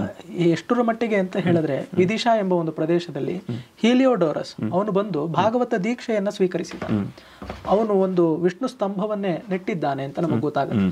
ಯಾವುದೋ ಬೇರೆ ದೇಶದ ರಾಜನೋ ಯಾರೋ ಹೀಲಿಯೋಡೋರಸ್ ಅವನು ಇಲ್ಲಿಗೆ ಬಂದು ಅವನು ಭಾಗವತ ದೀಕ್ಷೆಯನ್ನು ಸ್ವೀಕರಿಸಬೇಕು ಅಂತ ಹೇಳಿದ್ರೆ, it was not at the edge of A sword, ಒಂದು ದಿವಸದ ಮಾತಲ್ಲ. ಮತ್ತೆ ಯಾರು ಇದನ್ನ ಆಕ್ರಾಮಕವಾಗಿ ಹೇರಿವಾಗಲ್ಲ, ಮನಃಪರಿವರ್ತನೆ ತಾನಾಗಿಯೇ ಬಂದಂತಹ ಒಂದು ಸ್ವಭಾವದ ಇದು ಅಂತ ಗೊತ್ತಾಗುತ್ತೆ. ಎಲ್ಲಿ ಯಾವ ಕಾಲದವರೆಗೆ ಈ ಒಂದು ಸಾಂಸ್ಕೃತಿಕವಾದ ಐಕ್ಯ ಇತ್ತೋ ಅಲ್ಲಿಯ ತನಕ ಆ ಜೀರ್ಣವಾದಂತಹ ಒಂದು ಪ್ರಸಂಗ ಗೊತ್ತಾಗತ್ತೆ. ನಮ್ಮ ಪ್ರಭಾವ ಅವ್ರ ಮೇಲಾಗಿದೆ, ಅವರ ಪ್ರಭಾವ ನಮ್ಮ ಮೇಲೂ ಆಗಿದೆ. ಕಲೆಯನ್ನ ನೋಡಿದ್ರೆ ಗೊತ್ತಾಗುತ್ತೆ. Gandhara style of sculpture, school of sculpture ಅಂತ ಹೇಳ್ತಾರೆ. ಅದರ ಮೇಲೆ ಗ್ರೀಕರ ಒಂದು ಶಿಲ್ಪಶಾಸ್ತ್ರದ, ಶಿಲ್ಪಕಲೆಯ, ಶಿಲ್ಪದ ವೈಖರಿಯ ಪ್ರಭಾವ ಅತ್ಯಂತ ವ್ಯಕ್ತವಾಗಿ ಆಗಿರೋದು ಗೊತ್ತಾಗುತ್ತೆ ನಮಗೆ. ಹೀಗೆ ಇಲ್ಲಿಯ ಒಂದು ಪ್ರಭಾವ ಬೇಕಾದಷ್ಟು ಎಲ್ಲ ಕಡೆನೂ ನಡೆದಿದೆ. ಜ್ಯೋತಿಷಾಸ್ತ್ರದ ಬಗ್ಗೆ ವರಾಹಮಿಹಿರರು ಬೇಕಾದಷ್ಟು ಬರೀತಾರೆ. ತತ್ರ ಯವನಾ ಪ್ರಮಾಣಂ ಅಂತ ಬರೀತಾರೆ ವರಾಹಮಿಹಿರರು ಬೃಹತ್ ಸಂಹಿತೆಯಲ್ಲಿ, ಬೃಹತ್ ಜಾತಕದಲ್ಲೂ ಈ ರೀತಿಯಾಗಿ ಬರೀತಾರೆ. ಅಂದ್ರೆ ಅವರು ಬರ್ತಿದ್ದಾಗ ವಿದ್ಯೆ ಎಲ್ಲಿದೆಯೋ ಆನೋ ಭದ್ರಾಹ ಕೃತವೋ ಎಂತು ವಿಶ್ವತಃ, ಹಾಗಾಗಿ ಬೆಲೆ ಕೊಟ್ಟಿದ್ರು. ನಮ್ಮಿಂದಲೂ ಅಲ್ಲಿಗೆ ಗಣಿತ ಹೋಗಿತ್ತು, ಬೇಕಾದಷ್ಟು ವಿದ್ಯೆಗಳು ಹೋಗಿತ್ತು, ಕೊಡುಕೊಳ್ಳುವಿಕೆ ಇತ್ತು ಅಂತ ಗೊತ್ತಾಗತ್ತೆ. ತೊಂದರೆ ಆಗಿದ್ದು ಮುಂದೆ ಬಂದಂತಹ ಆಕ್ರಮಕರು. ಒಂದು 7ನೇ ಶತಮಾನದ ಹೊತ್ತಿಗೆ ಸಿಂಧ್ ಪ್ರಾಂತದಲ್ಲಿ ಮೊದಲ ಬಾರಿಗೆ ಆಕ್ರಮಣ ಆಯಿತು ಅರಬ್ಬರಿಂದ. ಅವನು ಯಾರು ಬಂದು ಮೊಹಮ್ಮದ್ ಬಿನ್ ಕಾಸಿಂ ಸಿಂಧನ್ನ ಇದು ಮಾಡಿದ್ನು, ಅಲ್ಲಿಂದ ಪ್ರಾರಂಭವಾಯಿತು ನೋಡಿ. ಅಲ್ಲಿಯ ತನಕವೂ ನಮ್ಮ ಮೇಲೆ ಆಕ್ರಮಣವಾಗಿತ್ತು, ಆದರೆ ತಡೆದಿದ್ರು. ಮತ್ತೆ ವ್ಯತ್ಯಾಸ ಬಹಳ ಇತ್ತು. ಹಿಂದಿನವರೆಲ್ಲರೂ ಕೂಡ ಸಾಮಾನ್ಯ ನಮ್ಮ ರೀತಿಯಾಗಿ ಯುದ್ಧದ ನೀತಿ, ಇವರು ಹಾಗಲ್ಲವೇ ಅಲ್ಲ, ಅತ್ಯಂತ ಪಾಶವಿ ಪ್ರವೃತ್ತಿ, ಆಸುರಿ ಪ್ರವೃತ್ತಿ. ಅಂದ್ರೆ ಅದನ್ನ ನಮ್ಮಲ್ಲಿ ಅಸುರ ವಿಜಯ ಅಂತಲೇ ಕರೀತಾರೆ. ವಿಜಯಗಳು ಹಲವು ರೀತಿ ಪುರಾಣಗಳಲ್ಲಿ ಇದರಲ್ಲೆಲ್ಲ ಹೇಳ್ತಾರೆ. ಧರ್ಮ ವಿಜಯ, ಲೋಭ ವಿಜಯ, ಅಸುರ ವಿಜಯ ಅಂತೆಲ್ಲ ಕರೀತಾರೆ. ವಲ್ಲಭದೇವ ಮುಂತಾದ ವ್ಯಾಖ್ಯಾತರುಗಳು ಇದನ್ನ ಹೇಳ್ತಾರೆ. ಧರ್ಮ ವಿಜಯ ಅಂದ್ರೆ ಒಂದು ಪ್ರದೇಶವನ್ನ ಗೆದ್ದು ರಾಜನ ಮೇಲೆ ತನ್ನ ಒಂದು ಸುಪೀರಿಯಾರಿಟಿಯನ್ನ ಕಾಣಿಸಿದರೂ ಕೂಡ ಅಲ್ಲಿದ್ದಂತಹ ಧನ, ಮಾನ, ಪ್ರಾಣಾದಿಗಳಿಗೆ ಹಾನಿ ಉಂಟು ಮಾಡದಿರ ನನ್ನ ಒಂದು ಅಧೀನನಾಗಿ ನೀನು ಆಳು ಅಂತ ಅಲ್ಲಿ ಮಾಡಿತ್ತು. ಕಾಳಿದಾಸರ ರಘುವಂಶದಲ್ಲಿ ಉತ್ಖಾತ ಪ್ರತಿರೋಪಿತ ಅಂತ ಒಂದು ಉಪಮೆಯನ್ನು ಕೊಟ್ಟು ಕೂಡ ಹೇಳ್ತಾನೆ. ಆ ರೀತಿ ಆದದ್ದು ಧರ್ಮ ವಿಜಯ. ಲೋಭ ವಿಜಯ ಅಂತ ಹೇಳಿದ್ರೆ ಅಲ್ಲಿಂದ ಸಂಪತ್ತನ್ನ ಕಸಿದುಕೊಂಡು ಬರು. ಅಸುರ ವಿಜಯ ಅಂದ್ರೆ ಸಂಪತ್ತು ಮಾತ್ರಲ್ಲ, ಪ್ರಾಣಹಾನಿಯನ್ನ ಮಾಡಿ ಆ ಪ್ರದೇಶವನ್ನೇ ಸುಟ್ಟು ಹೋಗುವಂಥದ್ದು. ಅಲೆಕ್ಸಾಂಡರು ಹಾಗೆ ಬೇರೆ ಪ್ರದೇಶಗಳಲ್ಲಿ ಮಾಡಿದ್ದ ಅಂತ ಆ ದೇಶಗಳಲ್ಲೇ ಇತ್ತು.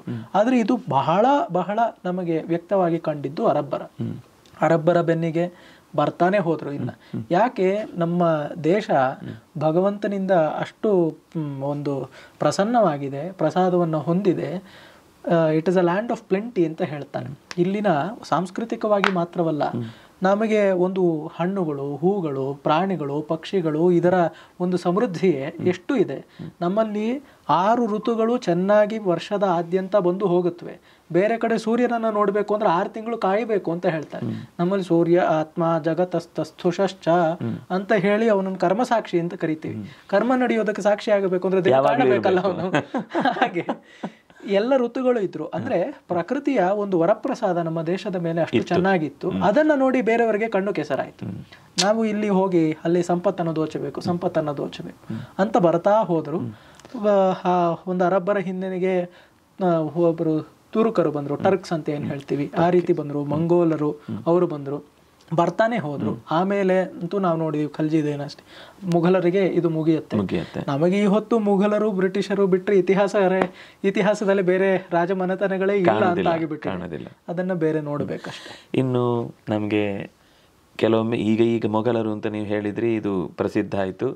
ಸ್ವಲ್ಪ ಗುಪ್ತ, ಮೌರ್ಯ ಈ ಶಬ್ದಗಳು ಕಿವಿಗೆ ಬಿದ್ದಿವೆ. ಇದು ಬಿಟ್ಟು ಲಲಿತಾದಿತ್ಯರ ಮನೆತನ ಇರ್ಬೋದು, ಕಾರ್ಕೋಟಕ ಇರ್ಬೋದು, ಇಂತಹ ಅನೇಕ ಚಂದ್ರಾಪೀಡನದ್ದಿರ್ಬೋದು. ಇದೆಲ್ಲ ಭಾರತಾದ್ಯಂತ ಸುಮಾರು ದಿವಸಗಳ ಕಾಲ, ವರ್ಷಗಳ ಕಾಲ ಅಥವಾ ಪೀಳಿಗೆಗಳ ಕಾಲ ಈ ನೆಲವನ್ನ ಸಂರಕ್ಷಣೆ ಮಾಡ್ಲಿಕ್ಕೋಸ್ಕರ ತಮ್ಮ ಜೀವದಾನ ಮಾಡಿವೆ.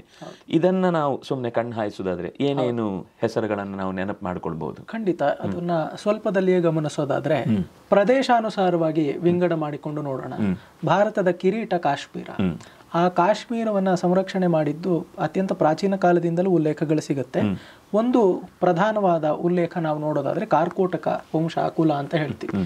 ಅಲ್ಲಿ ಬಂದಂತಹ ಮಹಾರಾಜನಲ್ಲಿ ಮುಖ್ಯನಾದವನು ನಮಗೆ ಲಲಿತಾದಿತ್ಯ ಮುಕ್ತಾಪೀಡ ಅಂತ ಗೊತ್ತಾಗುತ್ತೆ. ಆ ಲಲಿತಾದಿತ್ಯ ಮುಕ್ತಾಪೀಡ ಮತ್ತೆ ಅವನ ತಂದೆಯು ಒಬ್ಬ ಇದ್ದ, ಅವನು ಕೂಡ ಮಹಾರಾಜ ಅಂತ ನಮಗ್ ಗೊತ್ತಾಗತ್ತೆ. ನಮಗೆ ಯಾಕೆ ಮುಖ್ಯ ಅಂತ ಹೇಳಿದ್ರೆ ಚಂದ್ರಾಪೀಡ ಅಂತ ಅವನ ರಾಜ.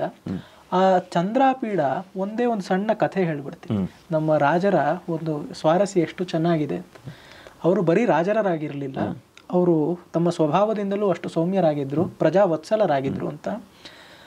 ಒಂದು ದೇವಸ್ಥಾನ ಕಟ್ಟಬೇಕು ಅಂತ ಸಂಕಲ್ಪ ಬಂತು ಚಂದ್ರಾಪೀಡನಿಗೆ. ಆ ದೇವಸ್ಥಾನ ಕಟ್ಟಬೇಕಾದಂತಹ ನೆಲ, ಶುದ್ಧವಾದ ಭೂಮಿ ಒಬ್ಬ ಚಮ್ಮಾರನಿಗೆ ಸೇರಿತ್ತು.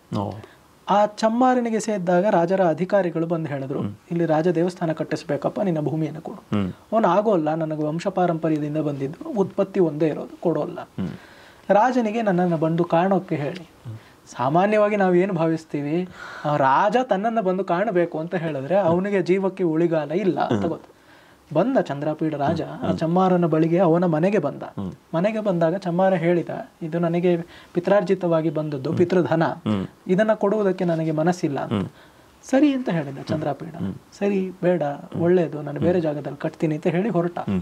ಚಮ್ಮಾರನಿಗೆ ಆಗ ಮಹಾರಾಜ ನನ್ನ ಮನೆ ತನಕ ಬಂದು ನಾನು ಹೇಳಿದ್ದನ್ನ ಕೇಳಿ ಬೇಡ ಅಂತ ಹೋದ್ನಲ್ಲ, ಇವನ ಮನಸ್ಸು ಪರಿವರ್ತನೆಗೊಂಡು ಆಗ ತಾನು ದಾನವಾಗಿ ಕೊಡ್ತೀನಿ ಅಂತ ಹೇಳ್ದ. ಆಗಲೂ ಕಥೆ ಮುಗಿಯೋದಿಲ್ಲ, ದಾನವಾಗಿ ಸ್ವೀಕರಿಸಲಿಲ್ಲ. ಅದಕ್ಕೆ ಸಮನಾಗಿ ಯಾವ ದ್ರವ್ಯೋಪಪತ್ತಿ ಇದೆಯೋ ಅದನ್ನು ಕೊಟ್ಟು ಸ್ವೀಕರಿಸಿದ ಅಂತ. ಇದು ಚಂದ್ರಾಪೀಡ. ಅಂಥವನ ಮಗ ಲಲಿತಾದಿತ್ಯ ಮುಕ್ತಾಪೀಡ. ನಾವು ಈ ಹೊತ್ತು ಮಾರ್ತಂಡ ದೇವಾಲಯ, ಸೂರ್ಯ ದೇವಾಲಯ ಅಂತ ಯಾವುದನ್ನು ಕರಿತೀವಿ, ಕಟ್ಟಿಸಿದವನು ಇವನು, ಲಲಿತಾದಿತ್ಯ ಮುಕ್ತಾಪೀಡ. ಈ ಹೆಸರುಗಳೆಲ್ಲ ಕೇಳುವಾಗ ನಮ್ಗೆ ಕಾದಂಬರಿಕಾರ ಚಂದ್ರಾಪೀಡ, ತಾರಾಪೀಡ ಅಂತೆಲ್ಲ ಬಳಸ್ಕೊಂಡಿದ್ದು ಬಹುಶಃ ಈ ಹಿನ್ನೆಲೆಯಲ್ಲೇ ಇರಬಹುದು. ಎಷ್ಟೋ ಹೆಸರುಗಳು ಹಾಗೆ ಅನುವೃತ್ತವಾಗಿ ಬರುತ್ತೆ. ನಮ್ಮಲ್ಲಿ ರಾಜವಂಶರಲ್ಲಿ ಎಷ್ಟೋ ಬಾರಿ ತಾತನ ಹೆಸರು ಮೊಮ್ಮಗನಿಗೆ ಇಡುವುದು ಅಂತಲ್ಲ, ಅದು ಒಂದು ಅಭಿಮಾನದ ದ್ಯೋತಕ, ಒಂದು ವಂಶ ಪಾರಂಪರೆಯ ದ್ಯೋತಕ. ನೆನಪು, ಅವರು ಸಾಧಿಸಿದ್ದನ್ನ ಇವರು ಸಾಧಿಸ್ತಾರೆ, ಮೌಲ್ಯಗಳು ಮೈಗೂಡಿ ಬರ್ತವೆ, ಹಸ್ತಾಂತರಿತವಾಗಿರುತ್ತವೆ ಅಂತ. ಇಲ್ದಿದ್ರೆ ಹೆಸರುಗಳಿಗೆ ಏನು ಕೊರತೆ ಸಂಸ್ಕೃತ ಭಾಷೆಯಲ್ಲಿ? ಯಾಕೆ ಎರಡನೇ ಕೃಷ್ಣ, ಯಾಕೆ ಇಮ್ಮಡಿ ಪುಲಕೇಶಿ, ಯಾಕೆ ಮುಮ್ಮಡಿ ಕೃಷ್ಣರಾಜ ಒಡೆಯರ್, ಬೇರೆ ಹೆಸರಿಲ್ವಾ ಅಂತ ಕೇಳಿದ್ರೆ ಆ ಮೌಲ್ಯಗಳು ಬರಬೇಕು ಅಂತ. ಇದು ಕಾರ್ಕೋಟಕ ಕುಲ. ಮತ್ತೆ ಅಲ್ಲಿಯೇ ಆಗಿದ್ದು ಉತ್ಪಲ ಕುಲ ಅಂತ. ಮತ್ತೆ ಅಲ್ಲಿ ದಿಡ್ಡ ಅಂತ ಒಬ್ಬಳು ಹೆಣ್ಣು ಮಗಳು ಆಳ್ತಾ ಇದ್ಲು. ನಮ್ಮಲ್ಲಿ ಅನೇಕ ಜನ ರಾಜರು ಅಲ್ದಿರ ರಾಜ್ಞಿಯರು ಆಗಿ ಹೋಗಿದ್ದಾರೆ. ಬರೀ ರಾಜ ಮಹಿಷಿಯರು ಅಲ್ಲ, ಸ್ವಯಂ ಆಳಿದಂತ. ನಮಗೆ ಆಂಧ್ರದಲ್ಲಿ ನೋಡಿದ್ರೆ ರುದ್ರಮದೇವಿ, ಅವಳು ಕಾಕತೀಯರ ವಂಶದಲ್ಲಿ ಇದ್ಲು. ಆ ರುದ್ರಮದೇವಿ ಬಹಳ ಚೆನ್ನಾಗಿ ಹೋರಾಡಿದ್ದು ಗೊತ್ತಾಗುತ್ತೆ. ಕರ್ನಾಟಕದಲ್ಲಂತೂ ನಮಗೆ ಅನೇಕ ಉದಾಹರಣೆಗಳಿವೆ. ಅಹಲ್ಯಾಬಾಯಿ ಹೋಳ್ಕರ್ ಅಂತ ಮಹಾ ಸಾಧ್ವಿಯ ಉದಾಹರಣೆಗಳು ನಮಗಿದೆ. ನಾವು ಕಾಶ್ಮೀರವನ್ನ ನೋಡಿದ್ವಿ.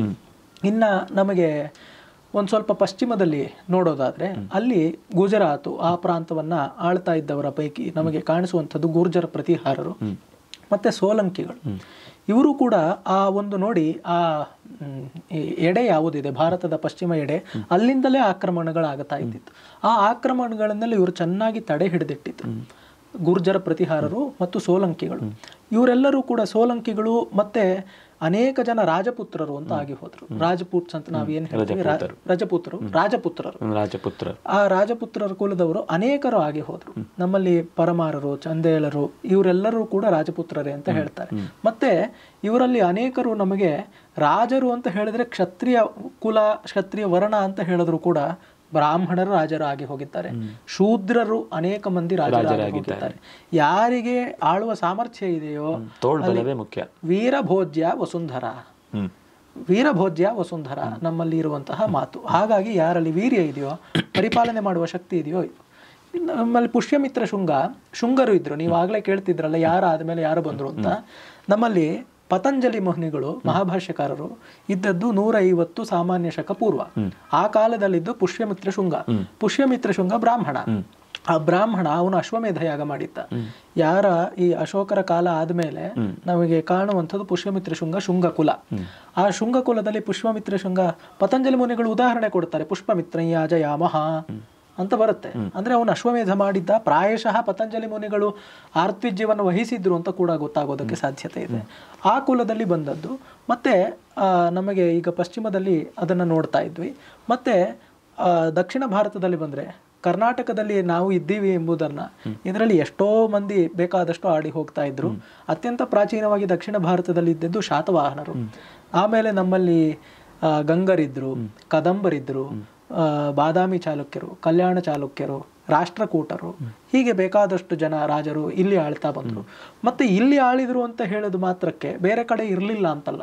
ರಾಷ್ಟ್ರಕೂಟರು ಅವರ ವ್ಯಾಪ್ತಿ ಅಖಿಲ ಭಾರತವಾಗಿತ್ತು. ಈ ಮಾನ್ಯಖೇಟ ನಮ್ಮ ಕರ್ನಾಟಕದಲ್ಲಿರೋದು, ಅಲ್ಲಿ ಮಲಖೇಡ್ ಅಂತ ಕರಿತೀವಿ. ಇದರ ವ್ಯಾಪ್ತಿ ಅವರಿಗೆ ಉತ್ತರ ಭಾರತದ ತುತ್ತ ತುದಿಯವರೆಗೂ ರಾಷ್ಟ್ರಕೂಟರ ವ್ಯಾಪ್ತಿ ಇತ್ತು. ಅದೇ ರೀತಿಯಾಗಿ ನಮಗೆ ಈ ನಮ್ಮ ಗಂಗರು ಅವರು ಎಲ್ಲಿ ಕಳಿಂಗಕ್ಕೆ ಹೋಗಿ ಅಲ್ಲಿ ಕಳಿಂಗ ಗಂಗರು ಅಂತೆಲ್ಲ ಹೇಗೆ ಹೋಗಿ ಅಲ್ಲಿ ಆಳಿತಾ ಇದ್ರು, ಆ ಒಂದು ವಂಶಕ್ಕೂ ಮೂಲ ಪುರುಷರಾದ್ರು ಅಂತ ಕೂಡ ಗೊತ್ತಾಗತ್ತೆ. ಮತ್ತೆ ನಾವು ನೋಡ್ತಾ ಬಂದ್ರೆ ಈ ಬೇರೆ ಬೇರೆ ಪ್ರಾಂತಗಳಲ್ಲಿ ನಾವು ಗಮನಿಸೋದಾದ್ರೆ ಕಳಿಂಗರಂತೂ ಇದ್ದೇ ಇದ್ರು. ಮತ್ತೆ ಇಡೀ ದಕ್ಷಿಣ ಭಾರತವನ್ನು ಗಮನಿಸೋದಾದ್ರೆ ಮೂವೇಂದಿರರ್ ಅಂತ ಕರಿತಾ ಇದ್ರು. ಒಂದು ತಮಿಳುನಾಡಿನ ನಾವು ಮನಸ್ಸಿಗೆ ತಂದುಕೊಂಡ್ರೆ, ತಮಿಳುನಾಡು ಮತ್ತೆ ಕೇರಳ ಎರಡನ್ನು ಸೇರಿಸಿ ತೆಗೆದುಕೊಂಡ್ರೆ ಅಲ್ಲಿ ಒಂದು ಎಡಗಡೆಯ ಭಾಗವನ್ನ ಆಳ್ತಾ ಇದ್ದಂಥವ್ರು ಚೇರರು, ಮಧ್ಯಭಾಗವನ್ನ ಆಳ್ತಾ ಇದ್ದಂಥವ್ರು ನಮಗೆ ಪಾಂಡ್ಯರು, ಬಲಭಾಗವನ್ನ ಆಳ್ತಾ ಇದ್ದಂಥವ್ರು ಚೋಳರು ಅಂತ ಗೊತ್ತಾಗತ್ತೆ. ಚೋಳರಿಗೆ ಮುನ್ನ ಇದ್ದಂಥವ್ರು ಪಲ್ಲವರು. ಚೋಳರು ಕೂಡ ಬಹಳ ಬಹಳ ಪ್ರಭಾವಶಾಲಿಯಾದಂತಹ ಸಮರ್ಥರಾದ ರಾಜರು. ನಮಗೆ ಅದು ಒಂದು ತಪ್ಪು ಕಲ್ಪನೆ ಬಂದ್ಬಿಟ್ಟಿದೆ. ತಮಿಳು ಸಂಸ್ಕೃತಿಯೇ ಬೇರೆ, ಇಡೀ ಭಾರತದ ಸಂಸ್ಕೃತಿಯೇ ಬೇರೆ. ಅದು ಯಾವುದೂ ಅಲ್ಲ. ತಮಿಳು ಸಂಸ್ಕೃತಿ ಸನಾತನ ಸಂಸ್ಕೃತಿಗೇನೆ ಹೊಂದಿಕೊಂಡಂಥದ್ದು ಅತ್ಯಂತ ಪ್ರಾಚೀನ ಕಾಲದಿಂದ. ಮತ್ತೆ ಯಾವ ರಾಜರು ಕೂಡ ಇದು ಒಂದು ತಪ್ಪು ಕಲ್ಪನೆ ಇದೆ. ತಮಿಳರು ಮತ್ತು ಚೋಳರು ಎಲ್ಲರೂ ಶೈವರಾಗಿದ್ರು, ಅವರು ವೈಷ್ಣವರಿಗೆ ಬೆಲೆ ಕೊಡ್ತಾ ಇರಲಿಲ್ಲ. ಹಾಗೆಲ್ಲ ಏನೂ ಅಲ್ಲ. ಅವರು ಎಲ್ಲ ರಾಜರು ನಮ್ಮಲ್ಲಿ ಯಾರು ಬಹಳ ತಲೆಮಾರುಗಳವರೆಗೆ ನೆಲೆದಿದ್ದಾರೋ ಬಹಳ ಉದಾರಿಗಳಾಗಿದ್ರು, ಸರ್ವಮತ ಸಾಮರಸ್ಯವನ್ನ ಅವರು ಇಟ್ಟುಕೊಂಡಿದ್ರು. ಈ ಚೋಳರು ಕೂಡ ವೈಷ್ಣವರಿಗೆ ಬೆಲೆ ಕೊಟ್ಟಿದ್ದಾರೆ. ಮತ್ತೆ ನಾವು ಎಷ್ಟೋ ದೇವಸ್ಥಾನಗಳನ್ನು ಕಟ್ಟಿದ್ದಾರೆ. ಮನ್ನಾರ್ಗುಡಿ 3-4 ತಲೆಮಾರು ಸೇರಿ 200-300 ವರ್ಷಗಳಲ್ಲಿ ಸೇರಿ ಕಟ್ಟಿದ ದೇವಸ್ಥಾನ ಅಂತ ಹೇಳ್ತಾರೆ. ಅದು ರಾಜಗೋಪಾಲ ಕೃಷ್ಣನದೇ ಪ್ರತಿಮೆ, ಕೃಷ್ಣನ ದೇವಸ್ಥಾನ ಮನ್ನಾರ್ಗುಡಿಯಲ್ಲಿ, ರಾಜಮನ್ನಾರ್ಗುಡಿಯಲ್ಲಿ ಇರುವಂತದ್ದು. ಹೊಯ್ಸಳ ವಿಷ್ಣುವರ್ಧನನ ಬಗ್ಗೆ ಆ ರೀತಿಯ ಕಥೆಗಳು ಬಂದ್ಬಿಡುತ್ತೆ. ನಮ್ಮಲ್ಲಿ ಏನಾಗಿಬಿಟ್ಟಿದೆ, ಜನಶ್ರುತಿಯೇ ಇತಿಹಾಸ ಅಂತ ಆಗಿಬಿಟ್ಟಿದೆ. ಜನಶ್ರುತಿ ಸರಿಯಾಗೂ ಆಗಿರಬಹುದು, ಕೆಟ್ಟದ್ದು ಆಗಿರಬಹುದು. ಎಷ್ಟೋ ಬಾರಿ ಒಂದು ಸ್ವಗೋಷ್ಠಿ ನಿಷ್ಠವಾದ ಎಷ್ಟೋ ಕಥೆಗಳು ಒಂದು they gain wide spread currency. ಅದನ್ನ ನಾವು ನೋಡ್ಕೊಂಡು ಸರಿಯಾಗಿ ಅರ್ಥೈಸ್ಕೊಳ್ಬೇಕು. ಅವನು ಏನು ಮಾಡಿಬಿಟ್ಟಿದ್ದ, ಹೊಯ್ಸಳ ವಿಷ್ಣುವರ್ಧನ, ಅವನು ರಾಮಾನುಜರಿಂದ ದೀಕ್ಷೆಯನ್ನ ತೆಗೆದುಕೊಂಡು ಬೇರೆಯವರಿಗೆಲ್ಲರಿಗೂ ಅವನು ಸರಿಯಾಗಿ ವರ್ತಿಸ್ತಾ ಇರಲಿಲ್ಲ. ಹಾಗೆಲ್ಲ ಏನಲ್ಲ. ಅವನ ಹೆಂಡತಿ ಶಾಂತಲೆ, ಆಕೆ ಜೈನ ಕುಲಕ್ಕೆ ಸೇರಿದವಳು. ಅವನು ವೈಷ್ಣವರಿಗೆ, ಶ್ರೀ ವೈಷ್ಣವರಿಗೆ ಸರಿಯಾದಂತಹ ಪ್ರೋತ್ಸಾಹವನ್ನು ಕೊಡ್ತಾ ಇದ್ದ. ಅದು ಚೆನ್ನಾಗೇ ಗೊತ್ತಿದೆ. ಅನೇಕ ಜೈನ ಬಸದಿಗಳನ್ನು ಕಟ್ಟಿಸಿದ್ದಾನೆ. ಶೈವರಿಗೂ ಅವನು ಪ್ರೋತ್ಸಾಹಕನಾಗಿದ್ದ. ಹೀಗೆ ಎಲ್ಲ ರಾಜರು ಕೂಡ ಉದಾರವಾಗಿ ನಡ್ಕೊಂಡ್ರು. ಸಂಕುಚಿತ ದೃಷ್ಟಿಯನ್ನ ಇಟ್ಟುಕೊಂಡವರು ಅವರು ವ್ಯಾಪ್ತಿಯನ್ನೇ ಗಳಿಸಲಿಲ್ಲ ಅಂತ ಗೊತ್ತಾಗುತ್ತೆ. ಹೀಗೆ ಕರ್ನಾಟಕದಲ್ಲಿ ಹೊಯ್ಸಳರಿದ್ರು. ಹೊಯ್ಸಳರಾದ್ಮೇಲೆ ವಿಜಯನಗರದವರು ಕೂಡ ನಾವು ಬಹಳ ವೈಭವೋಪೇತರಾಗಿ ಇದ್ದಂತಹವನ್ನ ನಾವು ನೋಡಿದೀವಿ. ಅವರ ಕಾಲದಲ್ಲೂ ಕೂಡ ನಮಗೆ ಸಂಗಮ ಸಹೋದರರಿಂದ ಸಾಮ್ರಾಜ್ಯ ಸ್ಥಾಪನೆಯನ್ನು ಮಾಡಿಸಿದಂಥವರು ವಿದ್ಯಾರಣ್ಯ ಸ್ವಾಮಿಗಳು. ವಿದ್ಯಾರಣ್ಯ ಸ್ವಾಮಿಗಳ ಕಾಲದಲ್ಲಿ ಮತ್ತೆ ನಾವು ಈ ಬ್ರಾಹ್ಮಕ್ಷಾತ್ರ ಸಮನ್ವಯವನ್ನ ನಾವು ನೋಡ್ತೀವಿ ಅಂತ ಗೊತ್ತಾಗತ್ತೆ. ಅಲ್ಲಿಯೂ ಅಷ್ಟೇ ನೋಡಿ, ಯಾವ ಗುಪ್ತರ ಸಾಮ್ರಾಜ್ಯದಲ್ಲಿ ಅತ್ಯಂತ ಸಮರ್ಥರಾದ ರಾಜರು ಒಬ್ಬರಾದ ಮೇಲೆ ಒಬ್ಬರು ಹಾಗೆ ಹೋದ್ರು, ವಿಜಯನಗರದಲ್ಲೂ ಹಾಗೆ ನಾವು ನೋಡ್ತೀವಿ. ನಮಗೆ ಯಾರು ಬುಕ್ಕರಾಯ ಆಗಿರಬಹುದು, ಆಮೇಲೆ ವೀರ ಕಂಪಣರಾಯ ಆಗಿರಬಹುದು, ಪ್ರೌಢದೇವರಾಯ ಆಗಿರಬಹುದು, ಕೃಷ್ಣದೇವರಾಯರು ಆಗಿರಬಹುದು, ಒಬ್ಬರಿಗಿಂತ ಒಬ್ರು ಅತ್ಯಂತ ಪ್ರಭಾವಶಾಲಿ ಆಗಿದ್ರು. ನಮಗೆ ಏನಾಗಿಬಿಟ್ಟಿದೆ, ನಾವು ನೆಪೋಲಿಯನ್ ಬಹಳ ದೊಡ್ಡ ರಾಜ ಅಂತ ಕೇಳ್ತೀವಿ. ಇಲ್ಲಿ ಆಳಿದಂತಹ ಒಬ್ಬ ಕೃಷ್ಣದೇವರಾಯ ಆಗಲಿ, ಒಬ್ಬ ನಮಗೆ 6ನೇ ವಿಕ್ರಮಾದಿತ್ಯ ಚಾಲುಕ್ಯರ ವಂಶದಲ್ಲಿದ್ದ, ಅವನು 50 ವರ್ಷಗಳ ಕಾಲ ಸತತವಾಗಿ ರಾಜ್ಯಭಾರ ಮಾಡಿದ್ದಾನೆ. 50 ವರ್ಷ. ಅವನ ಬಗ್ಗೆ ಯಾರಿಗೂ ಹೆಚ್ಚಾಗಿ ಗೊತ್ತೇ ಇಲ್ಲ. ಎಷ್ಟೋ ಅಪಕಲ್ಪನೆಗಳು ಈ ರೀತಿಯಾಗಿರುತ್ತೆ. ಇನ್ನೇನ್ ಅಂದ್ಕೊಂಡ್ ಬಿಡ್ತೀವಿ, ಇನ್ ಫೈಟಿಂಗ್ ಜಾಸ್ತಿ ಇತ್ತು ನಮ್ಮಲ್ಲಿ, ಒಗ್ಗಟ್ಟಿಲ್ಲ ಹೇಳ್ತಾರೆ ಎಲ್ಲ ಕಡೆ. ಹಾಗಾದ್ರೆ ಇಸ್ಲಾಂ ದಾಳಿಕೋರರು ಅವರಲ್ಲಿ ಒಗ್ಗಟ್ಟಿತ್ತ? ಅವ್ರು ಯಾಕೆ ಪರಸ್ಪರ ಹೊಡೆದಾಡಿಕೊಂಡ್ರು? ಮನುಷ್ಯ ಸ್ವಭಾವದಲ್ಲಿ ಜಗಳವೋ ಕದನವೋ ಮಹತ್ವಾಕಾಂಕ್ಷೆಯೂ ಇದೆ.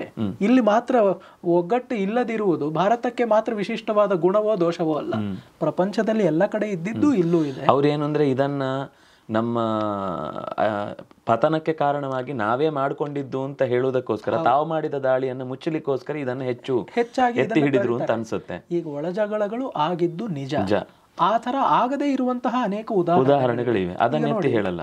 ಒಂದು ಇದೆ, ನಾನು ವಿಕ್ರಮಾದಿತ್ಯನ ಹೆಸರು ಹೇಳದ್ನಲ್ಲ, ಆಗ ನೆನಪಾಯಿತು. ಅವನು ಏನು ಮಾಡಿದ, ಅವನು ಆಳ್ತಾ ಇದ್ದಾಗ ಅವನ ಮಗ ಇದ್ದ, ಮೂರನೇ ಸೋಮೇಶ್ವರ. ಆ ಮೂರನೇ ಸೋಮೇಶ್ವರ, ಇವಾಗ ನಾವೇನು ಮಾಡ್ತೀವಿ, ಮಗನಿಗೆ ರಾಜ್ಯ ಸಿಗಲಿಲ್ಲ, ಅಪ್ಪ ವಯಸ್ಸಾದ ಮೇಲೂ ಆಳ್ತಾ ಇದ್ದಾನೆ, 50 ವರ್ಷ ಆಳಿದ ಅಂತ ಹೇಳಿದ್ರೆ ಇವನು ಸುಮ್ಮನೆ ಕೂತಿರ್ಬೇಕಲ್ಲ. ಎಷ್ಟೋ ಬಾರಿ ಏನು ಮಾಡ್ಬಿಡ್ತಾರೆ ಇತಿಹಾಸಕಾರರು, ಸುಮ್ಮನೆ ಕೂತಿರ್ಲಿಕ್ಕಿಲ್ಲ, ಅವನು ಬಂಡೆದ್ದಿದ್ದ, ದಂಗೆ ಇದ್ದಿದ್ದ, ಬೇರೆಯವ್ರನ್ನ ಜೊತೆ ಸೇರಿಸ್ಕೊಂಡು ಹೋಗಿದ್ದ. ಇವನು ಏನು ಮಾಡಿದ, ತಾನು ವಿದ್ವಾಂಸನಾಗಿದ್ದ, ವಿದ್ವತ್ತೆಯನ್ನು ಬಳಸಿಕೊಂಡು ಅವನು ಒಂದು ವಿಶ್ವಕೋಶವನ್ನು ನಿರ್ಮಾಣ ಮಾಡಿದ, ರಾಜಮಾನಸೋಲ್ಲಾಸ, ಅಭಿಲಷಿತಾರ್ಥ ಚಿಂತಾಮಣಿ ಅಂತ. ಸೋಮೇಶ್ವರ ಅವನು ರಾಜನಾಗಿದ್ದುಕೊಂಡು ಈ ಕೆಲಸವನ್ನ, ಅಂದ್ರೆ ರಾಜಪಟ್ಟಕ್ಕೆ ಬರಲಿಲ್ಲ, ಹೀಗಿದ್ದುಕೊಂಡು ಅಂದ್ರೆ ಧನಾತ್ಮಕವಾಗಿ ತನ್ನ ಒಂದು ಶಕ್ತಿ ಸಾಮರ್ಥ್ಯಗಳನ್ನು ಬೆಳೆಸಿಕೊಂಡ. ಈ ರೀತಿ ಅನೇಕ ಉದಾಹರಣೆಗಳು ನಮ್ಮಲ್ಲಿ ಕಂಡು ಬರುತ್ತವೆ. ಮತ್ತೆ ನಮಗೆ ಪಾಲರು, ಸೇನರು ಇವರೆಲ್ಲ ಕೂಡ ಪೂರ್ವ ಭಾರತದಲ್ಲಿ ಆಳ್ತಾ ಇದ್ರು. ಇವರ ಬಗ್ಗೆ ನಮಗೆ ಏನೂ ಸರಿಯಾಗಿ ಗೊತ್ತೇ ಇಲ್ಲ. ಶಶಾಂಕ ಅಂತ ಒಬ್ಬ ರಾಜ ಬಂಗಾಳದಲ್ಲಿ ಆಳ್ತಾ ಇದ್ದ.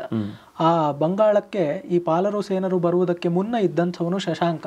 ನಮಗೆ ಹೇಗೆ ಲಲಿತಾದಿತ್ಯ ಮುಕ್ತಾಪೀಡನ ಬಗ್ಗೆ ಪರಿಚಯವಿಲ್ವೋ, ಇದೇ ರೀತಿ ಶಶಾಂಕನ ಬಗ್ಗೆಗೂ ಪರಿಚಯವೇ ಇಲ್ಲ. ಆ ಶಶಾಂಕ ರಾಜನು ಕೂಡ ಅತ್ಯಂತ ಸಮರ್ಥನಾಗಿದ್ದ. ಇವರ ಆಳ್ವಿಕೆಗೆ ಬೇಕಾದಂತಹ ಒಂದು ಬುನಾದಿಯನ್ನ, ಅಧಿಷ್ಠಾನವನ್ನ ರೂಪಿಸಿಕೊಟ್ಟಿದ್ದ. ಅಲ್ಲಿ ಯಾಕೆ ಗೊತ್ತಾಗ್ಲಿಲ್ಲ, ಈ ಒಂದು ಖಲ್ಜಿ ಡೈನಾಸ್ಟಿ ಅಂತ ಯಾವುದು ಬಂತು, ಅಲ್ಲಿದ್ದವನು ಭಕ್ತಿಯಾರ್ ಖಲ್ಜಿ, ಅಲ್ಲಿ ಬಂದಂಥವನು ನಿರ್ನಾಮ ಮಾಡಿಬಿಟ್ಟ. ನಮಗೆ ಗೊತ್ತಿದೆ, ನಲಂದ, ವಿಕ್ರಮಶೀಲ, ಓದಂತಪುರಿ ಮುಂತಾದಂತಹ ಜಗತ್ ಪ್ರಸಿದ್ಧವಾದ ವಿಶ್ವವಿದ್ಯಾಲಯಗಳು, ವಿದ್ಯಾ ಕೇಂದ್ರಗಳಿದ್ವು, ಎಲ್ಲ ನಶಿಸಿ ಹೋದವು. ಕಂಚಿಯಲ್ಲಿ ಇದ್ದಂತಹ ಘಟಿಕಾ ಸ್ಥಾನಗಳಿದ್ವು, ಎಲ್ಲಿಂದಲೂ ಓದಕ್ಕೆ ಇಲ್ಲಿ ತನಕ ಬರ್ತಾ ಇದ್ರು. ಮತ್ತೆ ಎಷ್ಟೋ ಬಾರಿ ಈ ರೀತಿಯಾದಂತಹ ಸಂಕುಚಿತ ಬುದ್ಧಿಗಳಿಂದ ಅದೆಲ್ಲ ಹೋಗಿಬಿಡುತ್ತೆ. ಅಲ್ಲಿ ಪಾಲರು ಸೇನರು ನೋಡಿ ಈ ವಿದ್ಯೆ ಒಂದು ಅನುಸ್ಯೂತತೆ ಸರಿಯಾಗಿ ಬರಲಿಲ್ಲ ಅಂತ ಹೇಳಿದ್ರೆ ಹೊರಟೇ ಹೋಗಿಬಿಡುತ್ತೆ ಅಂತ. ಸಂಸ್ಕೃತದಲ್ಲಿ ಅನೇಕ ಸುಭಾಷಿತ ಸಂಗ್ರಹಗಳಿವೆ, ಸದುಕ್ತಿ ಕರ್ಣಾಮೃತ, ಸುಭಾಷಿತ ರತ್ನಕೋಶ, ಅವುಗಳೆಲ್ಲ ಮೊದಲಿಗೆ ಸಂಗ್ರಹಿತವಾದದ್ದು ಈ ಕಾಲದಲ್ಲಿ, ಪಾಲರು ಸೇನರು ಎಲ್ಲ ಆಳ್ತಾ ಇದ್ದಾಗ. ಸುಭಾಷಿತ ರತ್ನಕೋಶ ಸಂಸ್ಕೃತದ ಮೊದಲ ಸುಭಾಷಿತ ಸಂಗ್ರಹ. ನೀವು ಸದುಕ್ತಿ ಕರ್ಣಾಮೃತದಲ್ಲಿ ತೆಗೆದು ನೋಡಿದ್ರೆ 300-350 ಜನ ಕವಿಗಳ ಹೆಸರು ಸಿಗುತ್ತೆ ನಿಮಗೆ, ಎಲ್ಲ ಆ ಪ್ರದೇಶದವರೇ. ಯೋಗೇಶ್ವರ, ವಸುಕಲ್ಪ, ಕೇಶಟ, ಚಿತ್ತಪ, ಇವರೆಲ್ಲ ಹೆಸರುಗಳನ್ನ ನಾವು ಕೇಳ್ತೀವಿ. ಕಾವ್ಯಗಳು ಉಳಿದು ಬಂದಿಲ್ಲ, ಎಷ್ಟು ಸೊಗಸಾಗಿ ಬರೆದಿದ್ದಾರೆ ಅಂತ ಗೊತ್ತಾಗತ್ತೆ. ಆ ರೀತಿ ಅನೇಕ ಜನರಿದ್ರು, ಯಾವ ಒಬ್ಬ ಕವಿಯ ಕಾವ್ಯವೂ ಉಳಿದು ಬಂದಿದೆ. ಭಕ್ತಿಯಾರ್ ಖಲ್ಜಿ ಅಷ್ಟು ಎಲ್ಲ ನಿರ್ನಾಮ ಮಾಡಿಬಿಟ್ಟ ಅಂತ ಗೊತ್ತಾಗುತ್ತೆ.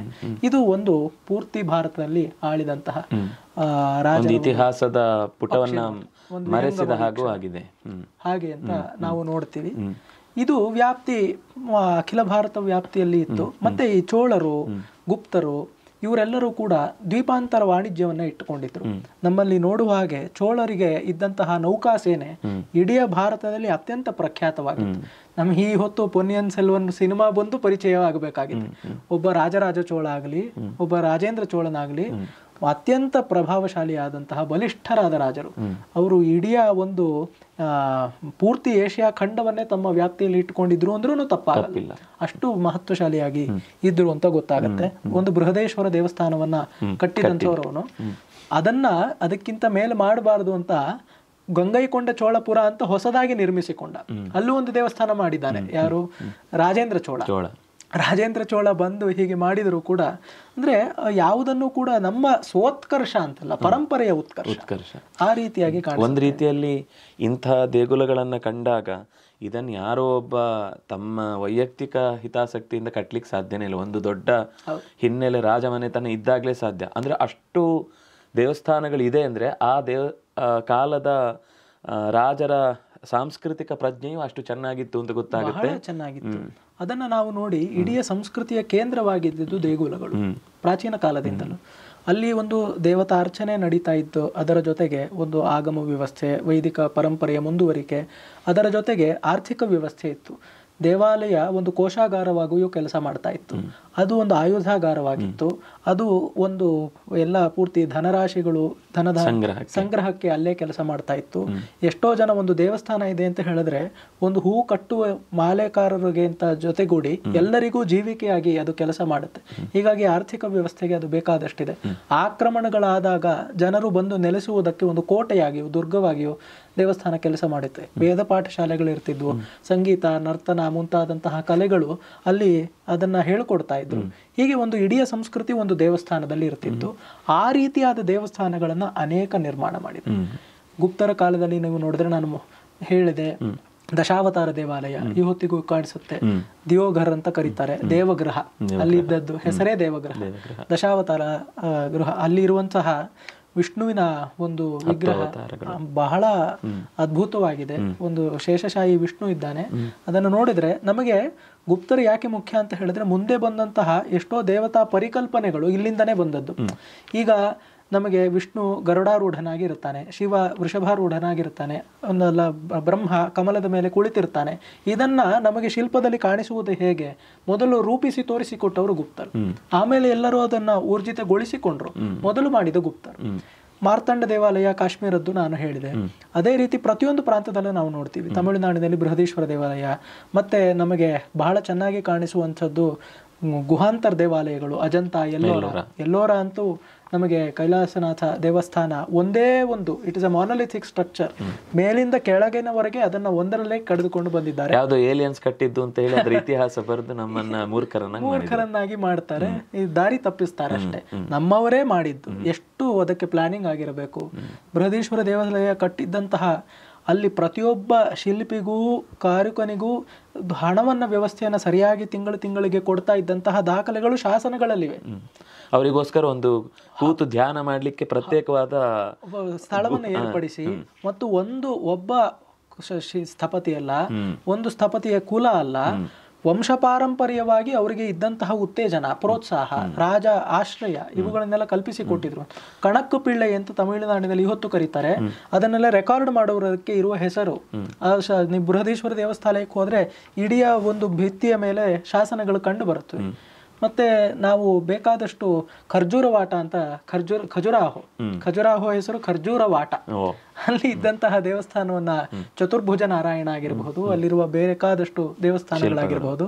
ಕರ್ನಾಟಕವಂತೂ ಹೊಯ್ಸಳರ ದೇವಸ್ಥಾನಗಳು ಒಂದು ನೀವು ಹಾಸನ ಜಿಲ್ಲೆಯ ಆಸುಪಾಸಿನಲ್ಲಿ ನೋಡಿದ್ರೆ ಕಡಿಮೆ ಅಂತ ಹೇಳಿದ್ರೆ 200ರಿಂದ 300 ದೇವಸ್ಥಾನಗಳು ಕಾಣಿಸುತ್ತೆ. ಬೇಲೂರು, ಹಳೇಬೀಡು ಬೇಕಾದಷ್ಟು, ಬಾದಾಮಿ, ಅದಕ್ಕೆ ಮುಂಚೆ ನಾವು ಚಲುಕ್ಯರನ್ನ ನೋಡಿದ್ರೆ ಬಾದಾಮಿ, ಐಹೊಳೆ, ಪಟ್ಟದಕಲ್ಲು ಇಡೀ ಶಿಲ್ಪಕಲೆಗಳಿಗೆ ಇದ್ದಂತಹ ಒಂದು ಪ್ರಯೋಗಶಾಲೆಯಾಗಿತ್ತು. It was a cradle of sculpture ಅಂತ ಕರೀತಾರೆ. ಶಿಲ್ಪಕಲೆಗಳಲ್ಲಿ ಪ್ರಧಾನವಾಗಿ 3 ವಿಧ: ದ್ರಾವಿಡ, ವೇಸರ, ನಾಗರ. ಈ 3ರನ್ನು ಬೆಸೆದು ಅವರು ಮಾಡಿ ಪ್ರಯೋಗ ಮಾಡ್ತಾ ಇದ್ರು. ಅಪ್ರೆಂಟಿಸ್ಶಿಪ್ ಅಂತ ನಾವು ಇವತ್ತು ಕರಿತೀವಲ್ಲ, ಅಲ್ಲಿ ಹೋಗಿ ಪ್ರಯೋಗ ಮಾಡಿ ನೋಡ್ತಾ ಇದ್ರು. ಒಂದೊಂದು ಸಣ್ಣ ದೇಗುಲವನ್ನು ನೀನು ಕಟ್ಟು, ಒಬ್ಬ ಹುಡುಗನಿಗೆ ಹೇಳ್ತಾ ಇದ್ರು. ಹುಡುಗ ಕಟ್ಟಿದ್ರೆ ಹೀಗಲ್ಲ ಹೀಗೆ ಅಂತ ದೊಡ್ಡ ಸ್ಥಪತಿ ತಿದ್ದುತ್ತಾ ಇದ್ರು. ಇದೇ ರೀತಿ ಕಲೆಗೂ ಪ್ರೋತ್ಸಾಹ ಕೊಡ್ತಾ ಇದ್ರು. ಸ್ವಯಂ ರಾಜರೇ ಅತ್ಯಂತ ಪ್ರಭಾವಶಾಲಿಯಾದ ಕವಿಗಳಿದ್ರು.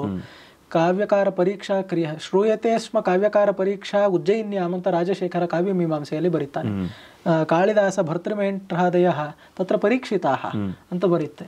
ಅಲ್ಲಿ ಪರೀಕ್ಷೆಗೆ ಒಳಗಾದವರು ಮಹಾಜನರ ಸಮಕ್ಷದಲ್ಲಿ ಅವರ ಕಾವ್ಯಗಳು ಪರೀಕ್ಷಿತವಾಗಿ ಸಹೃದಯ ಸಮಕ್ಷದಲ್ಲಿ ಅವುಗೆ ಬೆಲೆ ಬರ್ತಾ ಇತ್ತು, ಬೆಲೆ ಕಟ್ಟುತ್ತಾ ಇದ್ರು ಅಂತೆಲ್ಲ ಗೊತ್ತಾಗತ್ತೆ. ನಮ್ಮಲ್ಲಿ ಹೀಗೆ ಶೀಲಾದಿತ್ಯ ಹರ್ಷವರ್ಧನ, ಅವನು ಗುಪ್ತರ ಆದ್ಮೇಲೆ ಬಂದವನು, ಮಹಾರಾಜ, ಬೌದ್ಧರಿಗೆ ಪ್ರೋತ್ಸಾಹ ಕೊಡ್ತಾ ಇದ್ದ, ತಾನು ಸ್ವಯಂ ಸನಾತನ ಧರ್ಮಕ್ಕೂ ನಡೆದುಕೊಳ್ತಾ ಇದ್ದ. ಅವನು ನಾಟಕಗಳನ್ನು ಬರೆದಿದ್ದಾನೆ. ನಾಗಾನಂದ, ರತ್ನಾವಳಿ, ಪ್ರಿಯದರ್ಶಿಕೆ, ಶ್ರೀಹರ್ಷನಿದ್ದು ಶೀಲಾದಿತ್ಯ. ಅವನ ಹೆಸರು ನೋಡಿ, ಶೀಲಾದಿತ್ಯನಾಗಿದ್ದ ಅಂತ ಗೊತ್ತಾಗತ್ತೆ. ಲಲಿತಾದಿತ್ಯ, ಹೀಗೆ ಮತ್ತೆ ಬೇಕಾದಷ್ಟು ಜನ ರಾಜರು. ಪಲ್ಲವರ ವಂಶದಲ್ಲಿ ನಮಗೆ ಮಹೇಂದ್ರ ವರ್ಮ ಅಂತ ನೋಡ್ತೀವಿ. ನಮಗೆ ಸಂಸ್ಕೃತದಲ್ಲಿ ಸಿಗುವಂತಹ ಅತ್ಯಂತ ಸುಭಗವಾದ ಪ್ರಹಸನಗಳು ಮತ್ತವಿಲಾಸ ಪ್ರಹಸನ, ಮತ್ತೆ ಇನ್ನೊಂದು ಭಗವದಜ್ಜುಕ ಅಂತ, ಎರಡನ್ನು ಬರೆದವನು ಉಪರಾಜ ಮಹೇಂದ್ರ ವರ್ಮ. ಇನ್ನು ನಮಗೆ ಭೋಜರಾಜ ವಿಶೇಷವಾಗಿ ನೆನಪಿಟ್ಟುಕೊಳ್ಳೇಬೇಕು.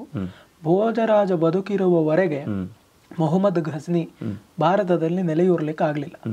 ಒಂದು ಕಥೆ ಅಂತ ಹೇಳ್ತಾರೆ, ನಿಜವೋ ಗೊತ್ತಿಲ್ಲ, ಆದ್ರೆ ಕಥೆ ಸೊಗಸಾಗಿದೆ. ಚಂಪು ರಾಮಾಯಣವನ್ನು ಬರೆದಿದ್ದು ಭೋಜದೇವ. ಯುದ್ಧಕಾಂಡ ಬರೀಲಿಲ್ಲ, ಸುಂದರಕಾಂಡದ ತನಕ ಮಾತ್ರ ಇದೆ. ಯುದ್ಧರಂಗದಲ್ಲಿ ಮಾಡಿ ಯುದ್ಧ ಕಾಂಡ ಬರೆಯೋದಿಲ್ಲ, ಯುದ್ಧವೇ ಮಾಡ್ತೀನಿ ಅಂತ ಹೋದ, ವಾಪಸ್ ಬರಲಿಲ್ಲ ಅಂತ ಹೇಳ್ತಾರೆ. ಎಂಥ ಮಹಾರಾಜ ಅಂತ ಹೇಳಿದ್ರೆ 83 ಬಿರುದುಗಳಿದ್ವು ಅವನಿಗೆ. 83 ಬಿರುದುಗಳನ್ನ ಬಳಸಿ 83 ಗ್ರಂಥಗಳನ್ನು ಬರೆದಿದ್ದಾರೆ. ಒಂದೊಂದು ಆ ಕ್ಷೇತ್ರದಲ್ಲಿ ಪ್ರಮಾಣಭೂತವಾದ ಗ್ರಂಥ. ಸಮರಾಂಗಣ ಸೂತ್ರಧಾರ, ವಾಸ್ತುಶಿಲ್ಪ, ಸರಸ್ವತಿ ಕಂಠಾಭರಣ, ವ್ಯಾಕರಣ, ಅಲಂಕಾರ, ಚಂಪು ರಾಮಾಯಣ ಇದ್ದೇ ಇದೆ, ರಾಜಮೃಗಾಂಕ, ರಾಜಮಾರ್ತಾಂಡ, ಚಾರುಚರ್ಯ ಅಂತ ಹೇಳಿ ಧರ್ಮಶಾಸ್ತ್ರದ ಗ್ರಂಥ, ಆಯುರ್ವೇದ ಗ್ರಂಥ, ಸಕಲ ಶಾಸ್ತ್ರಗಳಲ್ಲಿ ಬರೆದಿದ್ದಾರೆ. ಆ ರೀತಿ ಮತ್ತೊಂದು ಉದಾಹರಣೆ ಪ್ರಪಂಚ ಇತಿಹಾಸದಲ್ಲಿ ಸಿಗೋದಿಲ್ಲ. 83 ಬಿರುದುಗಳನ್ನು ಬಳಸಿ ಬರೀಬೇಕು ಅಂತ ಹೇಳಿದ್ರೆ ಅವನು ಪ್ರತಿಹಾರ ಕುಲದಿಂದ ಬಂದವನು. ಅವರು ನಾವು ಇವತ್ತು ಸಮಾಜದ ನಿಮ್ನ ವರ್ಗ ಅಂತ ಯಾವುದು ಕರಿತೀವಿ, ಅಲ್ಲಿಂದ ಬಂದಂಥವ್ರು. ಹಾಗಾಗಿ ಒಬ್ಬೊಬ್ಬರು ರಾಜಮನೆತನದವರು ಅನಿತರ ಸಾಧಾರಣವಾಗಿ ಕೆಲಸ ಮಾಡಿದ್ದಾರೆ ಅಂತ ಗೊತ್ತಾಗುತ್ತೆ. ಅಂದ್ರೆ ಈ ವಿಷಯದಲ್ಲಿ ನಾವು ಈಗ ಹೊಸ ತಲೆಮಾರಿಗೆ ಅಧ್ಯಯನ ಮಾಡಬೇಕು ಅಂತ ಅಪೇಕ್ಷೆ ಪಟ್ಟರೆ ನಾವು ಯಾವುದನ್ನು ಅವರಿಗೆ ದಾಖಲೆಯಾಗಿ ಹೇಳಬಹುದು ಸದ್ಯಕ್ಕೆ ಈ ಸ್ಥಿತಿಯಲ್ಲಿ, ಕನ್ನಡದಲ್ಲಿ ಅಥವಾ ಆಂಗ್ಲ, ಹಿಂದಿ ಈ ಥರದಲ್ಲಿ? ಖಂಡಿತವಾಗ್ಲು ನಮಗೆ ಆ ರೀತಿಯಾದ ಪ್ರಮಾಣಭೂತವಾದ ಪುಸ್ತಕಗಳು ನೇರವಾಗಿ ಸಿಗದೇ ಇರೋದು ಕಡಿಮೆ. ಆದ್ರೆ ಮುಖ್ಯವಾಗಿ R.C. ಮಜುಮ್ದಾರ್ ಅಂತ ಅವರು ಇತಿಹಾಸಕಾರರಿದ್ರು. ಅವರ ಪ್ರಧಾನ ಸಂಪಾದಕತ್ವದಲ್ಲಿ the History and Culture of the Indian People ಅಂತ ಮಹಾಗ್ರಂಥ ಶ್ರೇಣಿ ಬಂದಿದೆ. ಪ್ರಾಯಶಃ 11 ಸಂಪುಟವೋ 13 ಸಂಪುಟವೋ ನನ್ನ ನೆನಪು. ಆ ಗ್ರಂಥ ಶ್ರೇಣಿ ಬಹಳ ಚೆನ್ನಾಗಿದೆ. ಅಲ್ಲಿ ಅದು ಕನ್ನಡಕ್ಕೂ ಅನೂದಿತವಾಗಿ ಬಂದಿದೆ. ಭಾರತೀಯ ವಿದ್ಯಾಭವನ ಅದರ ಪ್ರಕಾಶಕರು. ಅಲ್ಲಿ ಮೊದಲ ಸಂಪುಟದಲ್ಲಿ ಈ ಆರ್ಯ ದ್ರಾವಿಡ ಆ ಕಾಲದ ಒಂದು ನಂಬಿಕೆ ಆಗಿತ್ತು. ಅಧ್ಯಯನಗಳು ಸಾಕಷ್ಟು ನಡೆದಿರಲಿಲ್ಲ, ಹೀಗಾಗಿ ಅದನ್ನ ನೋಡ್ತೀವಿ. ಆದ್ರೆ ಮಿಕ್ಕಂತೆಲ್ಲ ಬಹಳ ಸೊಗಸಾಗಿದೆ. ಸಾಂಸ್ಕೃತಿಕ ಇತಿಹಾಸ, ರಾಜಕೀಯ ಇತಿಹಾಸ, ಆರ್ಥಿಕ ಎಲ್ಲವನ್ನು ಒಟ್ಟಿಗೆ ತೆಗೆದುಕೊಂಡು ಅವರಲ್ಲಿ ಬರೆದಿದ್ದಾರೆ. ಅವರೇ ಏನ್ಷಿಯಂಟ್ ಇಂಡಿಯಾ ಎಂಬ ಒಂದು ಪುಸ್ತಕವನ್ನು ಬರೆದಿದ್ದಾರೆ, R.C. ಮಜುಮ್ದಾರ್. ಮತ್ತೆ ನಮಗೆ ರಾಧಾಕುಮುದ್ ಮುಖರ್ಜಿ ಅಂತ ಅವರು ವಿದ್ವಾಂಸರು ಈಗ ಮೌರ್ಯರ ಬಗ್ಗೆ ಚಂದ್ರಗುಪ್ತ ಮೌರ್ಯ ಅಂತ ಪುಸ್ತಕ ಬರೆದಿದ್ದಾರೆ. ಮತ್ತೆ ಗುಪ್ತರನ್ನು ಕುರಿತು ಅವರೇ ಬರೆದಿದ್ದಾರೆ, ಬಹಳ ಸೊಗಸಾದಂತಹ ಪುಸ್ತಕ. ಜದುನಾಥ್ ಸರ್ಕಾರ್ ಅಂತ ಮಹಾ ಇತಿಹಾಸ ತಜ್ಞರಿದ್ರು. ಅವರು ನಮಗೆ ವಿಶೇಷವಾಗಿ ಮೊಘಲರ ಇತಿಹಾಸವನ್ನ ಬರೆದಿದ್ದಾರೆ. ನಮಗೆ ಮೊಘಲರ ಇತಿಹಾಸವನ್ನ ವೈಟ್ ವಾಶ್ ಮಾಡಿ ತಿಳಿಸಿದ್ದಾರೆ. ಅದರ ಯಥಾವತ್ತಾದ ಇತಿಹಾಸ ಅವರು ಆಯಾ ಭಾಷೆಗಳನ್ನೇ ಕಲಿತು ಬರೆದಿರುವಂತಹ ಇತಿಹಾಸ. ಔರಂಗಜೇಬ್ ಮೇಲೆ ಅವರು 5 ವಾಲ್ಯೂಮ್ ಬರೆದಿದ್ದಾರೆ. 50 ವರ್ಷ ಆಳಿದ್ಮೇಲೆ ಬರಿಬೇಕಲ್ಲ ಹಾಗೆ ಮಾಡಿದಂಥವ್ರು ಯದುನಾಥ ಸರ್ಕಾರ.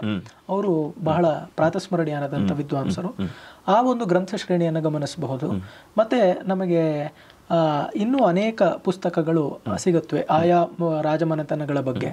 ಈಗ ಗುಪ್ತರನ್ನ ಕುರಿತೆ ನಮಗೆ the rise and fall of the imperial Guptas ಎಂಬ ಒಂದು ಬಹಳ ಒಳ್ಳೆಯ ಪುಸ್ತಕ ಸಿಗುತ್ತೆ. ಮತ್ತೆ ನಮಗೆ ಚಾಲುಕ್ಯರು, ಬಾದಾಮಿ ಚಾಲುಕ್ಯರು, ರಾಷ್ಟ್ರಕೂಟರು ಇವ್ರ ಬಗ್ಗೆ ಎಲ್ಲ ನಮಗೆ ಚೆನ್ನಾಗಿ ಸಿಗುತ್ತೆ. ವಿಜಯನಗರವನ್ನು ಕುರಿತು ವಿಶೇಷವಾಗಿ ಹೇಳಬೇಕು. ನಮ್ಮ ತುಳುನಾಡಿನವರು ಆದಂತಹ ಭಾಸ್ಕರ ಸಾಲೆತ್ತೋರೆ ಅಂತ ಕರೀತಾರೆ. ಸಾಲು ಎತ್ತು ಊರು, SALETORE, ಸಾಲೆತೊರೆ ಅನ್ಬಿಡ್ತೀವಿ. ಸಾಲೆತ್ತೂರು ಅವರ ಹೆಸರು. ಭಾಸ್ಕರ ಆನಂದ ಸಾಲೆತ್ತೂರು ಅವರು ಬರೆದಿದ್ದಾರೆ ವಿಜಯನಗರ ಸಾಮ್ರಾಜ್ಯದ ಸಾಂಸ್ಕೃತಿಕ ಇತಿಹಾಸ. ಅದು ಬಹಳ ಅಮೂಲ್ಯವಾಗಿದೆ, ಅದನ್ನು ಕೂಡ ಗಮನಿಸ್ಕೊಳ್ಬಹುದು. ಮತ್ತೆ ಕನ್ನಡದಲ್ಲಿ ಮತ್ತೆ ಇಂಗ್ಲಿಷ್ನಲ್ಲಿ ಒಂದು ಸಂಪುಟದಲ್ಲಿ ಈ ಕ್ಷಾತ್ರ ಎಂಬ ಒಂದು ಸೂತ್ರವನ್ನ ಇಟ್ಟುಕೊಂಡು ಪೋಣಿಸಿಕೊಟ್ಟಿರುವಂಥವರು ನಮ್ಮ ಕಾಲದ ವಿದ್ವಾಂಸರಾದ ಶತಾವಧಾನಿ ಡಾಕ್ಟರ್ R. ಗಣೇಶ್ ಅವರು ಬರೆದಿದ್ದಾರೆ. ಕನ್ನಡದಲ್ಲಿ ಅದು ಭಾರತೀಯ ಕ್ಷಾತ್ರ ಪರಂಪರೆ ಎಂಬ ಹೆಸರಿನಿಂದ ಬಂದಿದೆ. ರಾಷ್ಟ್ರೋತ್ಥಾನ ಸಾಹಿತ್ಯ ಅದನ್ನು ಮುದ್ರಣ ಮಾಡಿದೆ. ಅದೇ ಪುಸ್ತಕವೇ ಇಂಗ್ಲಿಷ್ನಲ್ಲಿ ಇನ್ನೂ ಪರಿಷ್ಕೃತ ಪರಿವರ್ಧಿತ ಆವೃತ್ತಿಯಾಗೂ ಇತ್ತೀಚೆಗೆ ಬಂತು. Kshatra the Tradition of Valour in India ಎಂಬ ಹೆಸರಿನಲ್ಲಿ ಕೂಡ ಅದು ಬಂದಿದೆ. ಮತ್ತೆ ನಮಗೆ ಏನಾಗುತ್ತೆ ಅಂತ ಹೇಳಿದ್ರೆ, ನಮ್ಮ ಯಾರು ಸಂಸ್ಕೃತವನ್ನು ತಿಳಿದಿದ್ದಾರೆ, ಯಾರು ದೇಶ ಭಾಷೆಗಳನ್ನು ತಿಳಿದಿದ್ದಾರೆ, ಅವರು ಇಷ್ಟು ಇತಿಹಾಸದ ಜೊತೆಗೆ ನಮ್ಮ ಒಂದು ಮೌಖಿಕ ದಾಖಲೆಗಳು, ನಮ್ಮ ಸಂಸ್ಕೃತಿ, ನಮ್ಮ ಈಗ ನೋಡಿ ರಾಜತರಂಗಿಣಿ ಸಂಸ್ಕೃತದಲ್ಲಿದೆ. ವಿಜಯನಗರದ ಸಾಮ್ರಾಜ್ಯಕ್ಕೆ ಸಂಬಂಧಪಟ್ಟ ಹಾಗೆ ವರದಾಂಬಿಕಾ ಪರಿಣಯ ಚಂಪು ಇದೆ. ನಮಗೆ ಗಂಗಾದೇವಿಯ ಮಧುರಾ ವಿಜಯ ಇದೆ. ಅಲ್ಲಿ ನಮಗೆ ಫಸ್ಟ್ ಹ್ಯಾಂಡ್ ಎವಿಡೆನ್ಸ್. ಆಕೆ ತನ್ನ ಗಂಡನನ್ನು ಕುರಿತು ಬರೆದ ಕಾವ್ಯ ಕಂಪಣರಾಯ. ಅವನು ಹೋಗಿ ಖಿಲ್ಜಿ, ಮಲ್ಲಿಕಾಫುರ್ ಇವ್ರದೆಲ್ಲ ಯುದ್ಧ ನಡೀತಾ ಇದ್ದಾಗ ಅಲ್ಲಿ ಹೇಗೆ ಅಮಾನುಷವಾದ ಕೃತ್ಯಗಳು ನಡೆದವು. ತಾಮ್ರಪರ್ಣಿ ನದಿ ಇದ್ದದ್ದು ನೀರೋ ರಕ್ತವೋ ಗೊತ್ತಾಗದ ಹಾಗೆ ಆಗಿಬಿಡ್ತು ಅಂತೆಲ್ಲ ಶೂಲಕ್ಕೆ ಹೇಗೆ ಏರಿಸ್ತಾ ಇದ್ರು. ಒಂದು ಕಡೆ ಹೇಳ್ತಾಳವಳು, ನನಗೆ ಬೇರೆ ಯಾವುದಕ್ಕೂ ಬೇಜಾರಾಗ್ತಾ ಇಲ್ಲ, ಇಲ್ಲೆಲ್ಲ ಪೂರ್ತಿ ವಿಷ್ಣುವಿನ ದೇವಾಲಯದಲ್ಲಿ ಆದಿಶೇಷ ಯಾಕಿದ್ದ ಅಂತ ಹೇಳಿದ್ರೆ ಆ ದೇವಾಲಯ ಕುಸಿದು ಬಿದ್ದು ನಾರಾಯಣ ತಲೆ ಮೇಲೆ ಇಟ್ಟಿಗೆ ಬೀಳದೆ ಇರಲಿ ಅಂತ ಆದಿಶೇಷ ಕಾಪಾಡ್ತಿದ್ದ. ಇಷ್ಟು ಶೋಚನೀಯವಾಗಿತ್ತು ಅಂತೆಲ್ಲ ಗಂಗಾದೇವಿ ಬರೀತಾಳೆ. ಆ ರೀತಿಯಾದಂತಹ ಕಾವ್ಯಗಳನ್ನು ನಾವು ನೋಡಬೇಕು. ಚಲುಕ್ಯ ವಂಶದ ಬಗ್ಗೆ ನಮಗೆ ಬಿಲ್ಹಣ ಬರೆದಿರುವಂತಹ ವಿಕ್ರಮಾಂಕ ದೇವಚರಿತ ಇದೆ. ಅದೇ ವಂಶದಲ್ಲೇ ಹಿಂದೆ ಇದ್ದ ರಾಜನ ಬಗ್ಗೆ ನವಸಾಹಸಾಂಕ ಚರಿತ ಇದೆ. ಇದೆಲ್ಲವನ್ನು ಕೂಡ ನಾವು ಸಂಸ್ಕೃತಜ್ಞರು ಕೂಡ ಗಮನಿಸಬೇಕಾದಂತಹ ಒಂದು ಬಾಧ್ಯತೆ ಇದೆ. ಅದನ್ನ ಗಮನಿಸಿ ಯಾವುದು ಸಾರ, ಯಾವುದು ಪ್ರವರ, ಯಾವುದು ಅವರ, ಇದನ್ನೆಲ್ಲ ಶೋಧಿಸಿ ವಿವೇಚನೆಯನ್ನು ಕೂಡ ನಾವು ಮಾಡಬೇಕಾಗಿದೆ. ಇನ್ನು ಅದರ ಅಧ್ಯಯನಕ್ಕೆ ಬೇಕಾದಷ್ಟು ಅವಕಾಶ ಇದೆ. ಅವಕಾಶಗಳು ಖಂಡಿತವಾಗ್ಲೂ ಶಾಸನಗಳನ್ನು ಹುಡುಕಬಹುದು ಅಥವಾ ಬೇರೆ ಬೇರೆ ರೀತಿಯಲ್ಲಿ ಈ ಕಾವ್ಯಗಳಲ್ಲಿ ಸಿಕ್ಕಿದ ಸೂಚನೆಗಳನ್ನು ಸಂಗ್ರಹ ಮಾಡಬಹುದು. ಅದೇ ರೀತಿಯಾಗಿ ಆ ಶಾಸನಗಳದ್ದು ಈಗ ನಾನು ಪುರಾಣಗಳನ್ನ ನೋಡಿದ್ರೆ R.C. ಹಜರಾ ಅಂತ ಅವರು ಬಹಳ ಚೆನ್ನಾಗಿ ಬರೆದಿದ್ದಾರೆ. ಪುರಾಣ ವಿಮರ್ಶ ಅಂತ ಆಚಾರ್ಯ ಬಲದೇವ್ ಉಪಾಧ್ಯಾಯರು ಹಿಂದಿಯಲ್ಲಿ ಪುಸ್ತಕವನ್ನು ಬರೆದಿದ್ದಾರೆ. ಕನ್ನಡದಲ್ಲಿ ಭಾರತೀಯ ಸಂಸ್ಕೃತಿ ಎಂಬ ಬಹಳ ಬಹಳ ಅಮೂಲ್ಯವಾದ ಪುಸ್ತಕ ಇದೆ. ಡಾಕ್ಟರ್ ಎಸ್ ಶ್ರೀಕಂಠ ಶಾಸ್ತ್ರಿ ಅಂತ ಅವರು ಎಲ್ಲವನ್ನೂ ಆಯಾ ಭಾಷೆಗಳನ್ನೇ ಕಲಿತು, ಅವ್ರಿಗೆ ಬರೆದಿದ್ದ ಭಾಷೆಯೇ ಇಲ್ಲ, ಪ್ರಾಯಶಃ ಒಂದು 18-20 ಭಾಷೆ ಬರೋದು ಅವರಿಗೆ.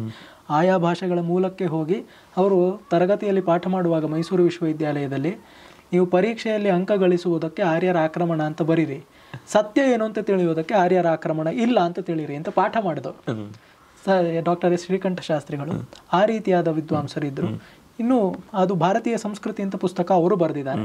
ಆ ಪುಸ್ತಕವನ್ನ ಪ್ರಧಾನವಾಗಿ ನಾವು ಗಮನಿಸಬಹುದು ಅಂತ ಕಾಣುತ್ತೆ. ಹಿಂದಿಯಲ್ಲೂ ಬೇಕಾದಷ್ಟು ಜನ ಬರೆದಿದ್ದಾರೆ. ಈಗ ನಾವು ಭಾರತ ಇದನ್ನ ಕುರಿತು ನೋಡಬೇಕಾದ್ರೆ ನಾನು ಹೇಳಿದ ರಾಧಾ ಕುಮುದ್ ಮುಖರ್ಜಿ ಅವರು the fundamental unity of India ಅಂತ ಒಂದು ಸಣ್ಣ ಪುಸ್ತಕ 100 ಪುಟ ಇದೆ. ಅದರಲ್ಲಿ ನಮಗೆ ಇಲ್ಲಿರುವ ಭೌಗೋಳಿಕ ಸಾಮರಸ್ಯಗಳು, ಸ್ವಾರಸ್ಯಗಳು ಕಾಣಿಸುತ್ತೆ. ನಮ್ಮವರೇ ಆದಂತಹ ವಿದ್ಯಾನಂದ ಶೆಣೈ ಅವರು ಭಾರತ ದರ್ಶನ ಅಂತ ಪುಸ್ತಕ ಬರೆದಿದ್ದಾರೆ, ಕನ್ನಡದಲ್ಲಿದೆ. ಇಲ್ಲಿಯ ಶಕ್ತಿಪೀಠಗಳು, ಜ್ಯೋತಿರ್ಲಿಂಗಗಳು ಮತ್ತೆ ವೈಷ್ಣವ ಸ್ಥಾನಗಳು ಎಲ್ಲವನ್ನು ಬಹಳ ಚೆನ್ನಾಗಿ ಅಲ್ಲಿ ದಾಖಲೆ ಮಾಡಿದ್ದಾರೆ. ಇದಲ್ಲದಿರ ನಾವು ನೋಡುವಂಥದ್ದು ಬೇಕಾದಷ್ಟು ಕಾಲಗಳಲ್ಲಿ ಆಗಿದಂತಹ ಸಾಂಸ್ಕೃತಿಕ ಅಧ್ಯಯನಗಳು, ಅದನ್ನು ನಾವು ನೋಡಬೇಕು. ವಾಸುದೇವ ಶರಣ ಅಗ್ರವಾಲ ಅಂತ ಮಹಾವಿದ್ವಾಂಸರಿದ್ರು. ಅವರು ಇಂಡಿಯಾ ಅ ನೇಷನ್ ಅಂತ ಪುಸ್ತಕ ಬರೆದಿದ್ದಾರೆ. ಮುಖ್ಯವಾಗಿ ಅಥರ್ವ ವೇದದ ಪೃಥ್ವಿ ಸೂಕ್ತವನ್ನು ತೆಗೆದುಕೊಂಡು ಇನ್ನೂ ಬೇರೆ ಬೇರೆ ಗ್ರೀಕ್, ರೋಮ್ ಅಲ್ಲೆಲ್ಲ ಭಾರತದ ಅವಶೇಷಗಳು ಹೇಗೆ ಕಂಡು ಬರುತ್ತೆ ಅದನ್ನೆಲ್ಲ ಇಟ್ಕೊಂಡು ಪುಸ್ತಕ ಬರೆದಿದ್ದಾರೆ. ಅದನ್ನು ಕೂಡ ನಾವು ನೋಡಬಹುದು ಅಂತ ಗೊತ್ತಾಗುತ್ತೆ. ಸಹಜವಾಗಿ ಒಂದು ಸಣ್ಣ ಕುತೂಹಲ ಬಂತು. ಪಶ್ಚಿಮದಿಂದ ಎಲ್ಲ ಬಂದ್ರು, ಈ ಕಡೆಯಿಂದ ಪೂರ್ವದ ದೇಶದಿಂದಲೂ ಬಂದದ್ದು ಗೊತ್ತಾಗುತ್ತೆ. ನಮ್ಗೆ ಈ ಚೀನಾದಿಂದ ಯಾವುದೇ ರೀತಿಯಾದ ದಾಳಿ ಆಗ್ಲಿಲ್ವಾ ಆ ಕಾಲಕ್ಕೆ? ಹಿಂದಿನ ದಾಳಿ ಅಂತ ಹೇಳಿದ್ರೆ ಸಾಮಾನ್ಯವಾಗಿ ಏನಾಯ್ತು, ಇಲ್ಲಿ ಬೌದ್ಧ ನೆಲೆಯೂರಿದ್ದು ಬೌದ್ಧ ಅಲ್ಲಿಗೆ ಸಾಂಸ್ಕೃತಿಕವಾಗಿ ವ್ಯಾಪಿಸಿತು. ಏನು ಸ್ವಾರಸ್ಯ ಅಂತ ಹೇಳಿದ್ರೆ, ಯಾವುದನ್ನ ರಾಜಕೀಯವಾಗಿ ವಿಜಯ ಸಾಧಿಸುವುದಕ್ಕೆ ಆಗಲಿಲ್ಲವೋ ಅಥವಾ ಅದರ ಪ್ರಮೇಯವೇ ಬರಲಿಲ್ಲೋ, ಸಾಂಸ್ಕೃತಿಕ ವಿಜಯವೇ. ಸಾಂಸ್ಕೃತಿಕ ವಿಜಯ ಆಯಿತು. ಅಲ್ಲಿಗೆ ಬೌದ್ಧ ಮತ, ಸನಾತನ ಧರ್ಮವು ಕೂಡ ಹರಡಿತು ಅಂತ ಗೊತ್ತಾಗುತ್ತೆ. ಅಲ್ಲಿಂದ ಬಂದಂತಹ ಯಾತ್ರಿಕರು ಹ್ಯುಯೆನ್, ಅದಕ್ಕೆ ಮುಂಚೆ ಫಾಹಿಯಾನ್, ಇವರುಗಳೆಲ್ಲ ಬರೆದಿರುವಂತಹ ದಾಖಲೆಗಳನ್ನ ನೋಡಿದ್ರೆ ನಮಗೆ ಚೆನ್ನಾಗಿ ಗೊತ್ತಾಗುತ್ತೆ. ಇಲ್ಲಿಂದ ನಲಂದದಲ್ಲಿ ಬಂದು ಅವನು ಅಧ್ಯಯನ ಮಾಡಬೇಕು ಅಂತ ಹೇಳಿದ್ರೆ ಒಂದು ಸದ್ಭಾವನೆಯಿಂದಲೇ ಬಂದಿದ್ರು ಅಂತ ಗೊತ್ತಾಗುತ್ತೆ. ಅಲ್ಲಿ ಟ್ಯಾಂಗ್ ಡೈನಾಸ್ಟಿ ಮುಂತಾದವರು ಆಳ್ತಾ ಇದ್ದಾಗ ನಮ್ಮವರು ಚೆನ್ನಾಗಿತ್ತು, ಅಲ್ಲಿಗೆ ಇಲ್ಲಿಂದ ಕಳಿಸ್ತಾ ಇದ್ರು, ನಮ್ಮ ರಾಜದೂತರನ್ನ ಕಳಿಸ್ತಾ ಇದ್ರು ಅಂತೆಲ್ಲ ಗೊತ್ತಾಗುತ್ತೆ. ಒಳ್ಳೆಯ ಒಂದು ಕೊಡುಕೊಳ್ಳುವಿಕೆ ಇತ್ತು ಅಂತ ಕೂಡ ಗೊತ್ತಾಗುತ್ತೆ. ಗುರ್ಜರ ದೇಶ, ಈಚೆಯಿಂದ ಕಳಿಂಗ ದೇಶ, ಇಲ್ಲಿ ಯಾವ ರೀತಿ ನಮ್ಗೆ ರಾಜರ ಪರಂಪರೆ ಕಾಣುತ್ತೆ? ಕಳಿಂಗ ದೇಶದಲ್ಲಿ ನಮಗೆ ಕಳಿಂಗರೇ ಆಳ್ತಾ ಇದ್ರು, ಮತ್ತೆ ಗಂಗರು ಆಳ್ತಾ ಇದ್ರು. ಗಂಗರು ಮುಂಚೆ ಇದ್ದವರು. ಆ ಗಂಗರು ಕರ್ನಾಟಕದ ನೆಲೆಯಿಂದ ಬಂದವರು, ಇಲ್ಲಿಂದ ಅಲ್ಲಿ ಹೋಗಿ ಸೆಟಲ್ ಆದವರು. ಅಲ್ಲಿ ನಮಗೆ ಒಂದು ಹಾತಿಗುಂಫ ಶಾಸನ ಅಂತ ಕೂಡ ಸಿಗುತ್ತೆ ಕಳಿಂಗರದು. ಮತ್ತೆ ನೋಡಿ ಅಲ್ಲಿ ಎಷ್ಟು ಚೆನ್ನಾಗಿ ಆಳ್ತಾ ಇದ್ರು ಅಂತ ಹೇಳಿದ್ರೆ ನಾವು ಅವಶ್ಯವಾಗಿ ನೆನಪಿಟ್ಕೊಳ್ಬೇಕು. ಅಲ್ಲಿ ನಮಗೆ ದೇವಾಲಯಗಳನ್ನು ವಿಶೇಷವಾಗಿ ನೋಡಿದ್ರೆ ಪುರಿ ಜಗನ್ನಾಥ ದೇವಾಲಯವನ್ನ ಅವರು ಕಟ್ಟಿದ್ರು ಅಂತ ಗೊತ್ತಾಗುತ್ತೆ. ಅನಂತವರ್ಮ ಅಂತ ರಾಜನ ಹೆಸರು. ಅವನ ಅನಂತವರ್ಮ ಪುರಿಯರ ದೇವಸ್ಥಾನವನ್ನು ಕಟ್ಟಿದ್ದು, ಜಗನ್ನಾಥನ ದೇವಸ್ಥಾನ, ಅದರ ಜೊತೆಗೆ ಲಿಂಗರಾಜ ದೇವಾಲಯ, ಬಹಳ ದೊಡ್ಡದಾಗಿರುವಂತಹ ದೇವಾಲಯ, ಬಹಳ ಅದ್ಭುತವಾಗಿದೆ. ಅದನ್ನ ಕಟ್ಟಿದವನು ಈ ಸೂರ್ಯ ದೇವಾಲಯದ ಕೋಣಾರ್ಕ. ಆಮೇಲೆ ಬಂದವನು, ಅದಾದ್ಮೇಲೆ ಬಂದವನು ನರಸಿಂಹವರ್ಮ. ಅನಂತವರ್ಮ ಇವೆರಡನ್ನ ಕಟ್ಟಿದ. ನರಸಿಂಹವರ್ಮ ಕೋಣಾರ್ಕದ ಸೂರ್ಯ ದೇವಾಲಯವನ್ನ ಕಟ್ಟಿದ ಅಂತ ಗೊತ್ತಾಗುತ್ತೆ. ಇದು ಕಳಿಂಗರಲ್ಲಿ ಆಗಿದ್ದು.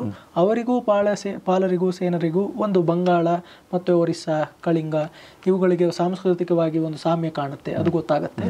ಮತ್ತೆ ನೀವು ಪಶ್ಚಿಮದಲ್ಲಿ ಕೇಳಿದ್ರೆ ಅಲ್ಲಿ ನಮಗೆ ಸೌರಾಷ್ಟ್ರವನ್ನ ನೆಲೆಯಾಗಿಟ್ಟುಕೊಂಡು ಅಲ್ಲಿ ರಾಷ್ಟ್ರಕೂಟದ್ದು ಒಂದು ಮಟ್ಟದ ವ್ಯಾಪ್ತಿ ಇತ್ತು. ಮತ್ತೆ ಈ ಹಲವಾರು ಈ ರಾಜಪುತ್ರರು ಅವರು ಅಲ್ಲಿ ಆಳ್ತಾ ಇದ್ರು ಅಂತ ಗೊತ್ತಾಗುತ್ತೆ. ಈ ಸೋಲಂಕಿಗಳು ಮತ್ತೆ ವಿಶೇಷವಾಗಿ ಗುರ್ಜರ ಪ್ರತಿಹಾರರು ಅವರು ಆ ರಾಜಮನೆತನದಲ್ಲಿ ಅಲ್ಲಿ ಬಹಳ ಕಾಪಾಡಿದ್ರು ಅಂತ ಗೊತ್ತಾಗತ್ತೆ. ಮೊದಲನೇ ನಾಗಭಟ ಅವನಿಂದ ಪ್ರಾರಂಭವಾಗತ್ತೆ. ಅವರ ಕೊಡುಗೆ ನಾನು ಆಗಲೇ ಹೇಳಿದ ಹಾಗೆ ಆ ಒಂದು ಎಲ್ಲೆಯನ್ನ, ನಮ್ಮ ಗಡಿಯನ್ನ ಸಂರಕ್ಷಣೆ ಮಾಡಿದವರು, ಪಶ್ಚಿಮದ ಗಡಿ ಭಾರತದ್ದು ಸಂರಕ್ಷಣೆ ಮಾಡಿದವರು ಅವರು. ಅಲ್ಲಿ ನೋಡಿ ನಿಮಗೆ ಕಲಿಕಾಲ ಸರ್ವಜ್ಞ ಅಂತ ಹೆಸರಾದವನು ಜೈನ ಮತಕ್ಕೆ ಸೇರಿದಂತಹ, ಕ್ಷಮಿಸಿ, ಆಚಾರ್ಯ ಹೇಮಚಂದ್ರ ಸೂರಿ, ಅವನ ಕಾಲದಲ್ಲಿ ಇದ್ದವರು ಇವರೆಲ್ಲರೂ ಕೂಡ ಸಿದ್ಧರಾಜ ಅಂತ ಆ ಕಾಲದಲ್ಲಿ ಇದ್ದವರು. ಅವರೆಲ್ಲ ಸೋಲಂಕಿಗಳ ಕೃಪಾಶ್ರಯಕ್ಕೆ ಬರುತ್ತಾರೆ. ಸಿದ್ಧರಾಜ ಮತ್ತೆ ನಮಗೆ ಕಾಣುವಂಥದ್ದು ಕುಮಾರಪಾಲ, ಇವರೆಲ್ಲ ಅಲ್ಲಿ ಆಗಿ ಹೋದಂತಹ ರಾಜರು. ಅವರ ಕಾಲದಲ್ಲಿ ಬಹಳ ಚೆನ್ನಾಗಿ ಅಲ್ಲಿ ನಡೀತಾ ಇತ್ತು ಅಂತ. ಮತ್ತೆ ಹೆಚ್ಚಾಗಿ ಅಲ್ಲಿ ಕಾಣಿಸುವಂಥದ್ದು ಒಂದು ವಾಣಿಜ್ಯ ವ್ಯವಸ್ಥೆ. ಈ ಹೊತ್ತು ಕೂಡ ನಮಗೆ ಅತ್ಯಂತ ಅಮೂಲ್ಯವಾದ ರತ್ನಗಳು, ಮಣಿಗಳು, ಇದನ್ನೆಲ್ಲ ವ್ಯಾಪಾರಗಳು ಮಾಡ್ತಾ ಇದ್ದವರು ಅವರೇನೆ. ಒಂದು ವೇದದ ಹಿನ್ನೆಲೆಯಿಂದ ನಾವು ನೋಡೋದಾದ್ರೆ ಭಾರ್ಗವರು ಅಭ್ಯುದಯ ಪರಾಯಣರು ಅಂತ ವೇದದಿಂದ ಗೊತ್ತಾಗುತ್ತೆ. ನಮಗೆ ಭಾರ್ಗವಿ ಲಕ್ಷ್ಮಿ, ಭಾರ್ಗವಿ ಲಕ್ಷ್ಮಿ ಅಂತ ಕರೆಯೋದ್ರಿಂದ ಸಂಪತ್ತಿನ ಒಂದು ತಾತ್ಪರ್ಯ ಉಳ್ಳಂಥವ್ರು ಭಾರ್ಗವರು ಅಂತ. ಅವರು ಈ ಪಶ್ಚಿಮಕ್ಕೆ ಹೋಗಿ ನೆಲೆ ನಿಂತು ಈ ಥರ ಎಲ್ಲ ಆಯ್ತಲ್ಲ, ಪಣಿಗಳು ಅಂತ ಋಗ್ವೇದದಲ್ಲಿ ಉಲ್ಲೇಖ ಬರುತ್ತೆ. ಆ ಪಣಿಗಳು ಇಲ್ಲಿಯ ವರ್ತಕರಿಗೆ ಮೂಲ ಪುರುಷರು ಅಂತ ಗೊತ್ತಾಗುತ್ತೆ. ಒಂದು ಸ್ವಲ್ಪ ನೆಗೆಟಿವ್ ಕಾನೆಕ್ಟೇಷನ್ ಅಲ್ಲಿ ಬರುತ್ತೆ ವೇದ, ಆದರೂ ಕೂಡ ನಾವು ಧನಾತ್ಮಕವಾಗಿ ಸ್ವೀಕರಿಸೋದಾದ್ರೆ ಭಾರತದ ಆರ್ಥಿಕ ವ್ಯವಸ್ಥೆಗೆ ಬಹಳ ಒಂದು ಉಪಕಾರವಾಗಿದೆ ಆ ಕುಲದವರಿಂದ.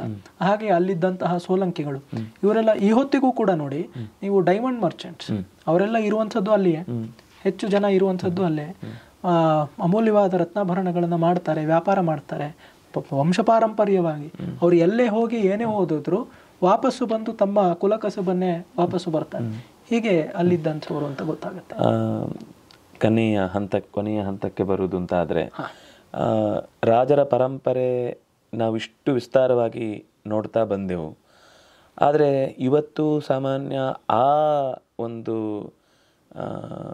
ಬಲ ನಮಗೆ ಕಾಣುವುದಿಲ್ಲ. ಅಂದರೆ ನಾವು ಇದನ್ನೀಗ ಅಂದರೆ ನಮ್ಮ ಆಡಳಿತದ ವ್ಯವಸ್ಥೆಯೇ ಒಂಥರ ಪಲ್ಲಟಗೊಂದಿದೆ ಅಂತ ಅನ್ನಬಹುದೇನು. ಯಾರು ಆಳಬೇಕು ಆ ಜಾಗದಲ್ಲಿ ಅವ್ರು ಕಾಣಲ್ಲ. ಅಂದರೆ ಒಂದು ರೀತಿಯಲ್ಲಿ ಬ್ರಾಹ್ಮ ಮತ್ತು ಕೊನೆಯ ವರ್ಣದ ಭಾಗಗಳು ಮಾತ್ರ ಕಾಣಿಸ್ತಾ ಇದೆ. ಈ ಮಧ್ಯದ್ದು ಎರಡು ಅಂದರೆ ಎಲ್ಲೋ ಒಂದು ಸ್ವಲ್ಪ ವ್ಯಾಪಾರದ ದೃಷ್ಟಿಯಿಂದ ನಾವು ಸ್ವಲ್ಪ ವ್ಯಕ್ತಿಗಳನ್ನು ಕಂಡ್ರೂ ಕೂಡ ಕ್ಷಾತ್ರ ಬಹಳ ಕ್ಷೀಣಿಸಿ ಬಿಟ್ಟಿದೆ. ಇದು ಇಷ್ಟು ರಾಜರ ಪರಂಪರೆ ಇದ್ದು ಕೂಡ ಈ ರೀತಿ ಒಂದು ಈ ಯೋಚನೆಗಳೇ ತಪ್ಪಿ ಹೋಗೋದಕ್ಕೆ ಏನು ಕಾರಣ ಇರಬಹುದು? ವ್ಯವಸ್ಥಿತವಾಗಿ ಮರೆಸಿಬಿಟ್ರು. ಮರೆಮಾಚುವುದರ ಮೂಲಕ ಮರೆಸಿಬಿಟ್ರು ಅಂತ ಗೊತ್ತಾಗುತ್ತೆ. ಸ್ವಾತಂತ್ರ್ಯ ಬಂದ ಬಳಿಕ ನಮ್ಮ ದೇಶಕ್ಕೆ ವಸ್ತುತಃ ನಮಗೆ ನಮ್ಮ ಒಂದು ಅಸ್ಮಿತೆ ಅದು ಚೆನ್ನಾಗಿ ದೃಢವಾಗಬೇಕಾಯ್ತು. ಹಾಗಲ್ಲದಿರ ಏನು ಮಾಡಿಬಿಟ್ರು, ನಮಗೆ ಮುಘಲರು ಬಂದಿರುವ ಹೊರತು ಬ್ರಿಟಿಷರು ಬಂದು ನಮ್ಮ ದೇಶವನ್ನು ಒಗ್ಗೂಡಿಸಿದರು. We became a nation state only after the advent of the British Empire ಎಂಬ ಮಾತುಗಳ ತನಕ ಹೋಗಿದೆ. ತಪ್ಪು ಕಲ್ಪನೆಗಳೆಲ್ಲ ಬಂದಿವೆ. ಏನು ಮಾಡಿಬಿಟ್ರು, ಗುಪ್ತರ ಸ್ವರ್ಣಯುಗವನ್ನು ಅಲ್ಲೆಗೆಳೆಯೋದು, ಬೇರೆ ಎಲ್ಲ ಇದ್ದವರು ಈ ಒಳಜಗಳನ್ನೇ ಎತ್ತಿ ಹಿಡಿಯುವಂಥದ್ದು, ಮತ್ತೆ ಮೊಘಲರ ಒಂದು ಅಮಾನುಷವಾದ ಕೃತ್ಯಗಳನ್ನೆಲ್ಲ ತೈಮೂರ್ ಮುಂತಾದವರೆಲ್ಲ ಬಂದವರು ಅವ್ರು ಎಷ್ಟು ಅಮಾನುಷವಾಗಿ ನಡ್ಕೊಂಡಿದ್ದಾರೆ. ಘಜ್ನಿ, ಘೋರಿ ಎಲ್ಲರೂ ಕೂಡ ಅವರ ಒಂದು ಅಮಾನುಷ ಕೃತ್ಯಗಳನ್ನೆಲ್ಲ ಬದಿಗಿಟ್ಟು ಅವರನ್ನೇ ಗ್ಲೋರಿಫೈ ಮಾಡೋದು, ಈ ರೀತಿಯಾದೆಲ್ಲ ಕಾಣಿಸ್ತು. ನಮಗೆ ಉದಾಹರಣೆಗಳು ಕಾಣಿಸ್ಬೇಕಲ್ವಾ, ಯಾವ ರೀತಿ ಮಾಡಿಬಿಟ್ಟಿದ್ದಾರೆ ಅಂತ ಹೇಳಿದ್ರೆ ಹೆಸರುಗಳೇ ಮರೆತು ಹೋಗುವಂತ ಮಾಡಿದ್ದಾರೆ. ಪ್ರದೇಶಗಳ ಹೆಸರು ನಮಗೆ ಪ್ರಯಾಗ ಅಂತ ನಾವು ಕರೀಬೇಕಾದ್ರೆ ಎಷ್ಟು ವರ್ಷ ಬೇಕಾಯ್ತು. ಹಾಗೆ ನಮಗೆ ಒಂದು ಶಬ್ದದಿಂದ ಏನಾಗ್ಬಿಡುತ್ತೆ ಅಂತ ನಾವು ನೋಡ್ಕೊಳ್ತೀವಿ. ಅದು ಒಂದು ಸಂಸ್ಕೃತಿಯ ಒಂದು ಬೀಜ ಅಲ್ವಾ ಶಬ್ದ. ನಮ್ಮಲ್ಲಿ ಬರೋದೆ ಅನಾದಿ ನಿಧನಂ ಬ್ರಹ್ಮ ಶಬ್ದ ತತ್ವಂ ಯದಕ್ಷರಂ ವಿವರ್ತತೆಯರ್ಥ ಭಾವೇನ ಪ್ರಕ್ರಿಯಾ ಜಗತೋಯತಃ ಭರ್ತೃಹರಿಯ ಮಾತು. ಹಾಗಾಗಿ ನಾವು ಶಬ್ದಕ್ಕೆ ಬೆಲೆ ಕೊಡಬೇಕಿತ್ತು.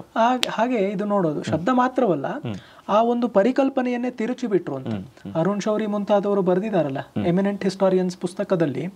ಈ ಕಮ್ಯುನಿಸ್ಟರು ಇವರೆಲ್ಲ ಸೇರಿಕೊಂಡು ವ್ಯವಸ್ಥಿತವಾದ ಷಡ್ಯಂತ್ರವನ್ನ ಹೂಡಿ ನಮ್ಮ ದೇಶದ ಇತಿಹಾಸವನ್ನ ಮರೆಮಾಚಿಸಿದ್ರು ಅಂತ ಗೊತ್ತಾಗುತ್ತೆ. ಎಷ್ಟರ ತನಕ ಅಂತ ಹೇಳಿದ್ರೆ ಜದುನಾಥ್ ಸರ್ಕಾರ್ ಅವರು ಇವರೆಲ್ಲ ವೈಯಕ್ತಿಕವಾಗಿ ಇತಿಹಾಸವನ್ನು ಬರೆದ್ರು. ವೈಯಕ್ತಿಕ ನೆಲೆಯಲ್ಲಿ ಅವರೇ ಇತಿಹಾಸವನ್ನು ಬರೆದ್ರು. ಒಂದು ಉದಾಹರಣೆಯನ್ನು ಹೇಳಿದ್ರೆ ನಿಮಗೆ ಸ್ಪಷ್ಟವಾಗಬಹುದು. ಸ್ವಾತಂತ್ರ್ಯ ಸಂಗ್ರಾಮದ ಇತಿಹಾಸ ಭಾರತದ್ದು ಇದು 1947 ಆದಮೇಲೆ ಬಂದದ್ದು. ನಮಗೆ ಅಧಿಕಾರಾರೂಢವಾದ ಸರ್ಕಾರವೇ ಮಾಡಿಸಿದ್ದು. ಅವರು ಏನು ಮಾಡಿದ್ರು, ಇದೇ R.C. ಮಜುಮ್ದಾರ್ ಅದನ್ನು ಬರಿಬೇಕಾಯಿತು. ಅದು ಆಗಿನ ಸರ್ಕಾರದ ಒಂದು ದೃಷ್ಟಿಕೋನಕ್ಕೆ ಸರಿಯಾಗಿರ್ಲಿಲ್ಲ ಅಂತ ದ ಪ್ರಾಜೆಕ್ಟ್ ವಾಸ್ ಸ್ಕ್ರಾಪ್ಡ್. ಅದು ಬರಿಬೇಡಿ ಅಂತ ಹೇಳಿದ್ರು.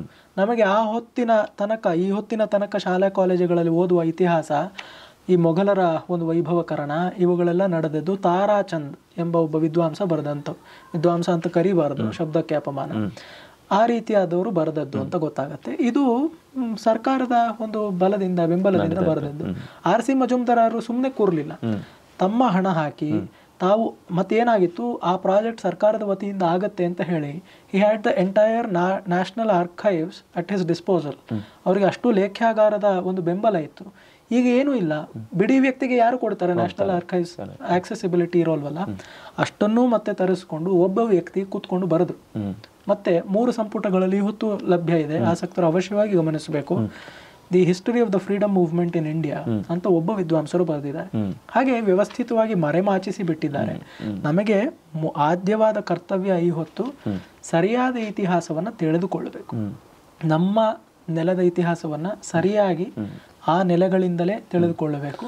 ಅದಕ್ಕೆ ನೋಡಬಹುದಾದಂತಹ ಪುಸ್ತಕಗಳನ್ನ ನೋಡಿದ್ದೀನಿ. ಮತ್ತೆ ಯಾವತ್ತೂ ಇರುವಂಥದ್ದು ನಮ್ಮಲ್ಲಿ ಒಂದೇ ಒಂದು ವಾಕ್ಯ, ರಾಜ ಧಾರ್ಮಿಕೋ ಭೂಯಾತ್.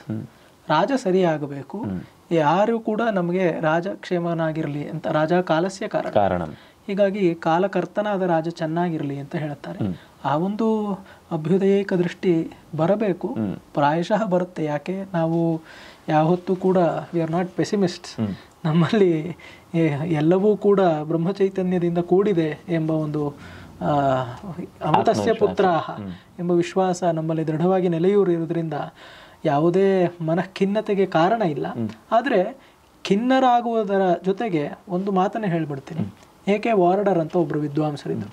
ಅವರು ಬರೀತಾರೆ, ಎಲ್ಲಿಯ ತನಕ ಭಾರತದಲ್ಲಿ ಕೃಷ್ಣನ, ಚಾಣಕ್ಯನ ಉದಾಹರಣೆಗಳು ನಮ್ಮ ಜೀವನದಲ್ಲಿ ಒಂದು ಮಾದರಿಗಳಾಗಿ ನಿಂತಿದ್ವೋ ಭಾರತೀಯ ರಾಜರು ಚೆನ್ನಾಗಿದ್ರು. ಯಾವ ಹೊತ್ತು ಕೌಟಿಲ್ಯನ, ಕೃಷ್ಣನ ರಾಜನೀತಿಯ ಮೌಲ್ಯಗಳು ಕುಸಿತವೋ ಮರೆತವೋ ಆ ಹೊತ್ತು ಭಾರತವು ನಿರ್ನಾಮವಾಯಿತು ಅಂತ ಗೊತ್ತಾಗುತ್ತೆ. ಇದು ಮತ್ತೆ ನಮ್ಮ ಒಂದು ಕುಂದುಕೊರತೆಗಳ ಬಗೆಗೂ ನಮಗೆ ಗಮನ ಇರಬೇಕು. ಎಷ್ಟೋ ಬಾರಿ ತಮ್ಮ ಮಕ್ಕಳಿಗೆ ಪಟ್ಟ ಕಟ್ಟಬೇಕು ಅಂತ ಹೇಳಿ ಆ ರಾಜ್ಯ ನಶಿಸಿ ಹೋಗಿತ್ತು. ಕೃಷ್ಣದೇವರಾಯ ಮಾಡಿದ್ದ ಹಾಗೇನೆ. ತಿರುಮಲರಾಯ ಅವನ ಮಗ ಪ್ರಿಮೆಚ್ಯೂರ್ ಬೇಬಿ, ಅವನಿಗೆ ಪಟ್ಟ ಕಟ್ಟಬೇಕು ಅಂತ ತನ್ನ ತಂದೆ ತಿಮ್ಮರಸು ಹೇಳಿದ್ದನ್ನ ಅವನು ಕಿವುಡುಗೆ ಹೇಳಿಬಿಟ್ಟ. ಅಷ್ಟು ಮಹಾರಾಜ ಕೃಷ್ಣದೇವರಾಯ. ಪುತ್ರಮೋಹ, ಮಮಕಾರ ಕಾಡಿಬಿಟ್ಟಿತು, ವ್ಯಾಮೋಹ ಹಾಗಾಗಿ ಬಿಟ್ಟಿತು. ಮತ್ತೆ ಎಷ್ಟೋ ಬಾರಿ they did not stay abreast with technological development of the time. ಬಹಳ ಎಸ್ಪೆಷಲಿ ನಮಗೆ ಈ ಸಂಗ್ರಾಮಗಳಲ್ಲಿ ಆಗಿನ ಕಾಲದ ಒಂದು ವಿಜ್ಞಾನ ತಂತ್ರಜ್ಞಾನಗಳ ಒಂದು ಬಳಕೆ ಬೇಕಾದಷ್ಟು ಇರಬೇಕಾಗುತ್ತೆ. ನಾವು ಇವತ್ತಿಗೂ ಮ್ಯಾಥಮೆಟಿಕ್ಸಲ್ಲಾಗಲಿ ಬೇರೆ ಒಂದಾಗಲಿ ಆಧುನಿಕ ಪ್ರಪಂಚದಲ್ಲಿಯೂ ಆವಿಷ್ಕಾರಗಳು ಯಾವ ಕಾಲದಲ್ಲಿ ಹೆಚ್ಚು ಆಗಿವೆ ಅಂತ ಹೇಳಿದ್ರೆ ಯುದ್ಧದ ಸಮಯದಲ್ಲಿ. World War I, World War II ಇತಿಹಾಸವನ್ನು ನೀವು ಗಮನಿಸಿದ್ರೆ ಎಷ್ಟು ವೈಜ್ಞಾನಿಕವಾದ ಆವಿಷ್ಕಾರಗಳು ಯುದ್ಧದ ಕಾಲದಲ್ಲಿ ಆಯಿತು. ಯುದ್ಧದ ಕಾಲದಲ್ಲಿ ಆದ ಆವಿಷ್ಕಾರ ತದನಂತರದ ಕಾಲದಲ್ಲಿ ಜನರ ಕ್ಷೇಮಕ್ಕಾಗಿ ಬಂತು. ಯಾವುದು ಹಾನಿಗಾಗಿ ಆಯಿತು ಆಮೇಲೆ ಕ್ಷೇಮಕ್ಕಾಗಿ ಪರಿವರ್ತನೆಗೊಳ್ಳುತ್ತೆ. ಹಾಗೆ ಈ ಒಂದು ಯುದ್ಧೋದ್ಯಮಗಳ, ಯುದ್ಧ ಪರಿಕರ ಉಪಸ್ಕರಗಳ ಒಂದು ವೈಜ್ಞಾನಿಕತೆ, ತಂತ್ರಜ್ಞಾನಕ್ಕೆ ಹೆಚ್ಚು ಬೆಲೆ ಕೊಡಲಿಲ್ಲ ಈ ವಿಜಯನಗರ ಕಾಲದಲ್ಲಿ, ಬೇರೆ ಕಾಲದಲ್ಲೂ ಅಷ್ಟೇ. ಹಾಗಾಗಿ ಇದೊಂದು ಮತ್ತೆ ಒಳಜಗಳಗಳು ಸ್ವಲ್ಪ ಮಟ್ಟಿಗೆ ಇದ್ವು. ಹೀಗೆ ನಮ್ಮ ಕುಂದುಕೊರತೆಗಳನ್ನು ನಾವು ಗಮನಿಸ್ಕೊಳ್ಬೇಕು. ಇತಿಹಾಸ ಪಾಠವನ್ನು ಕಲಿಸುತ್ತೆ, ಕಲಿಯಬೇಕು ನಾವು ಅಷ್ಟೇ. ಕೊನೆಗೆ ಒಂದು ಮಾತು ಹೇಳ್ತೇನೆ. ಅಂದರೆ ಈಗ ಈ ಮಾತು ಬಂದಾಗ ನನಗೆ ಅವ್ರು ಹೇಳಿದ ಮಾತು ನೆನಪಾಯಿತು. ಕೃಷ್ಣ ಕಾಲಯವನನ್ನು ಒಬ್ಬನನ್ನೇ ಎದುರಿಸಿ ಅವನನ್ನು ಕೊಂದ ಬಳಿಕ ಅವನ ಸೈನ್ಯವನ್ನ ತನಗೆ ತಂದುಕೊಂಡ ಅಂತ.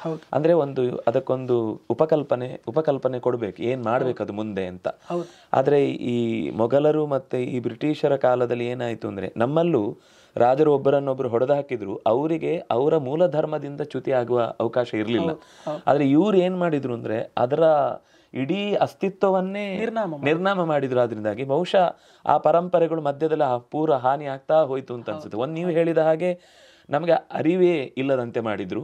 ಮುಚ್ಚಿಟ್ರು, ಅವರ ಪರಿಚಯ ಮರೆಸಿದ್ರು. ಇನ್ನೊಂದು, ಅವರಿಗೆ ಅವ್ರು ಮುಂದೆ ತಾವು ನಡ್ಸ್ಕೊಂಡು ಬರಬೇಕಾಗಿದ್ದ ಕಾರ್ಯ ಮಾಡ್ಲಿಕ್ಕೆ ಆಗಲಿಲ್ಲ. ಹೇಗೆ ಕೃಷ್ಣನ, ನಾನು ಆರಂಭದ ಒಂದು ಮಾತು ಹೇಳಿದೆ, ಎಲ್ಲ ಬೇರೆ ಬೇರೆ ಗುಡಿ ಕೈಗಾರಿಕೆಗಳಲ್ಲಿ ಇದ್ದವರನ್ನ ಮತ್ತೆ ವಾಪಸ್ಸು ಕ್ಷಾತ್ರಕ್ಕೆ ಸೇರಿಸಿದ ಅಂತ. ಇದು ಬಹುಶಃ ನಮ್ಮಲ್ಲಿ ಆಗ್ಲಿಲ್ಲ. ಆಮೇಲೆ ಆ ಕಾರಣದಿಂದಲೂ ಈ ಅವ್ಯವಸ್ಥೆ ಅನ್ನೋದು ಮುಂದುವರಿಯಿತು ಅಂತ ಅನ್ಸುತ್ತೆ. ಆದರೆ ಇವತ್ತು ನಮ್ಮ ಆಶಯ ಏನು ಅಂತಂದ್ರೆ, ಇಂತಹ ಚಿಂತನೆಗಳು ಕನಿಷ್ಠ ಪಕ್ಷ ನಮ್ಮ ಮನಸ್ಸಿಗೆ ಬಂದಾಗ ಅನ್ಯಾಯದ ವಿರುದ್ಧ ಕನಿಷ್ಠ ಪಕ್ಷ ಧ್ವನಿ ಎತ್ತುವ, ಅಪರಾಧಗಳು ನಡೆದಾಗಿದ್ದು ಅಪರಾಧ ಅಂತ ಹೇಳುವಷ್ಟಕ್ಕಾದರೂ ಈ ಚಿಂತನೆಗಳು ನಮಗೆ ಅನುಕೂಲ ಕೊಡಲಿ ಅಂತ ಆಶಿಸ್ತಾ, ಇಷ್ಟು ಹೊತ್ತು ತಾವು ಈ ಸದ್ವಿಚಾರವನ್ನು ನಮ್ಮ ಜೊತೆಗೆ ಹಂಚಿಕೊಂಡು, ತುಂಬ ಅಪರೂಪದ ಸಂಗತಿಗಳು.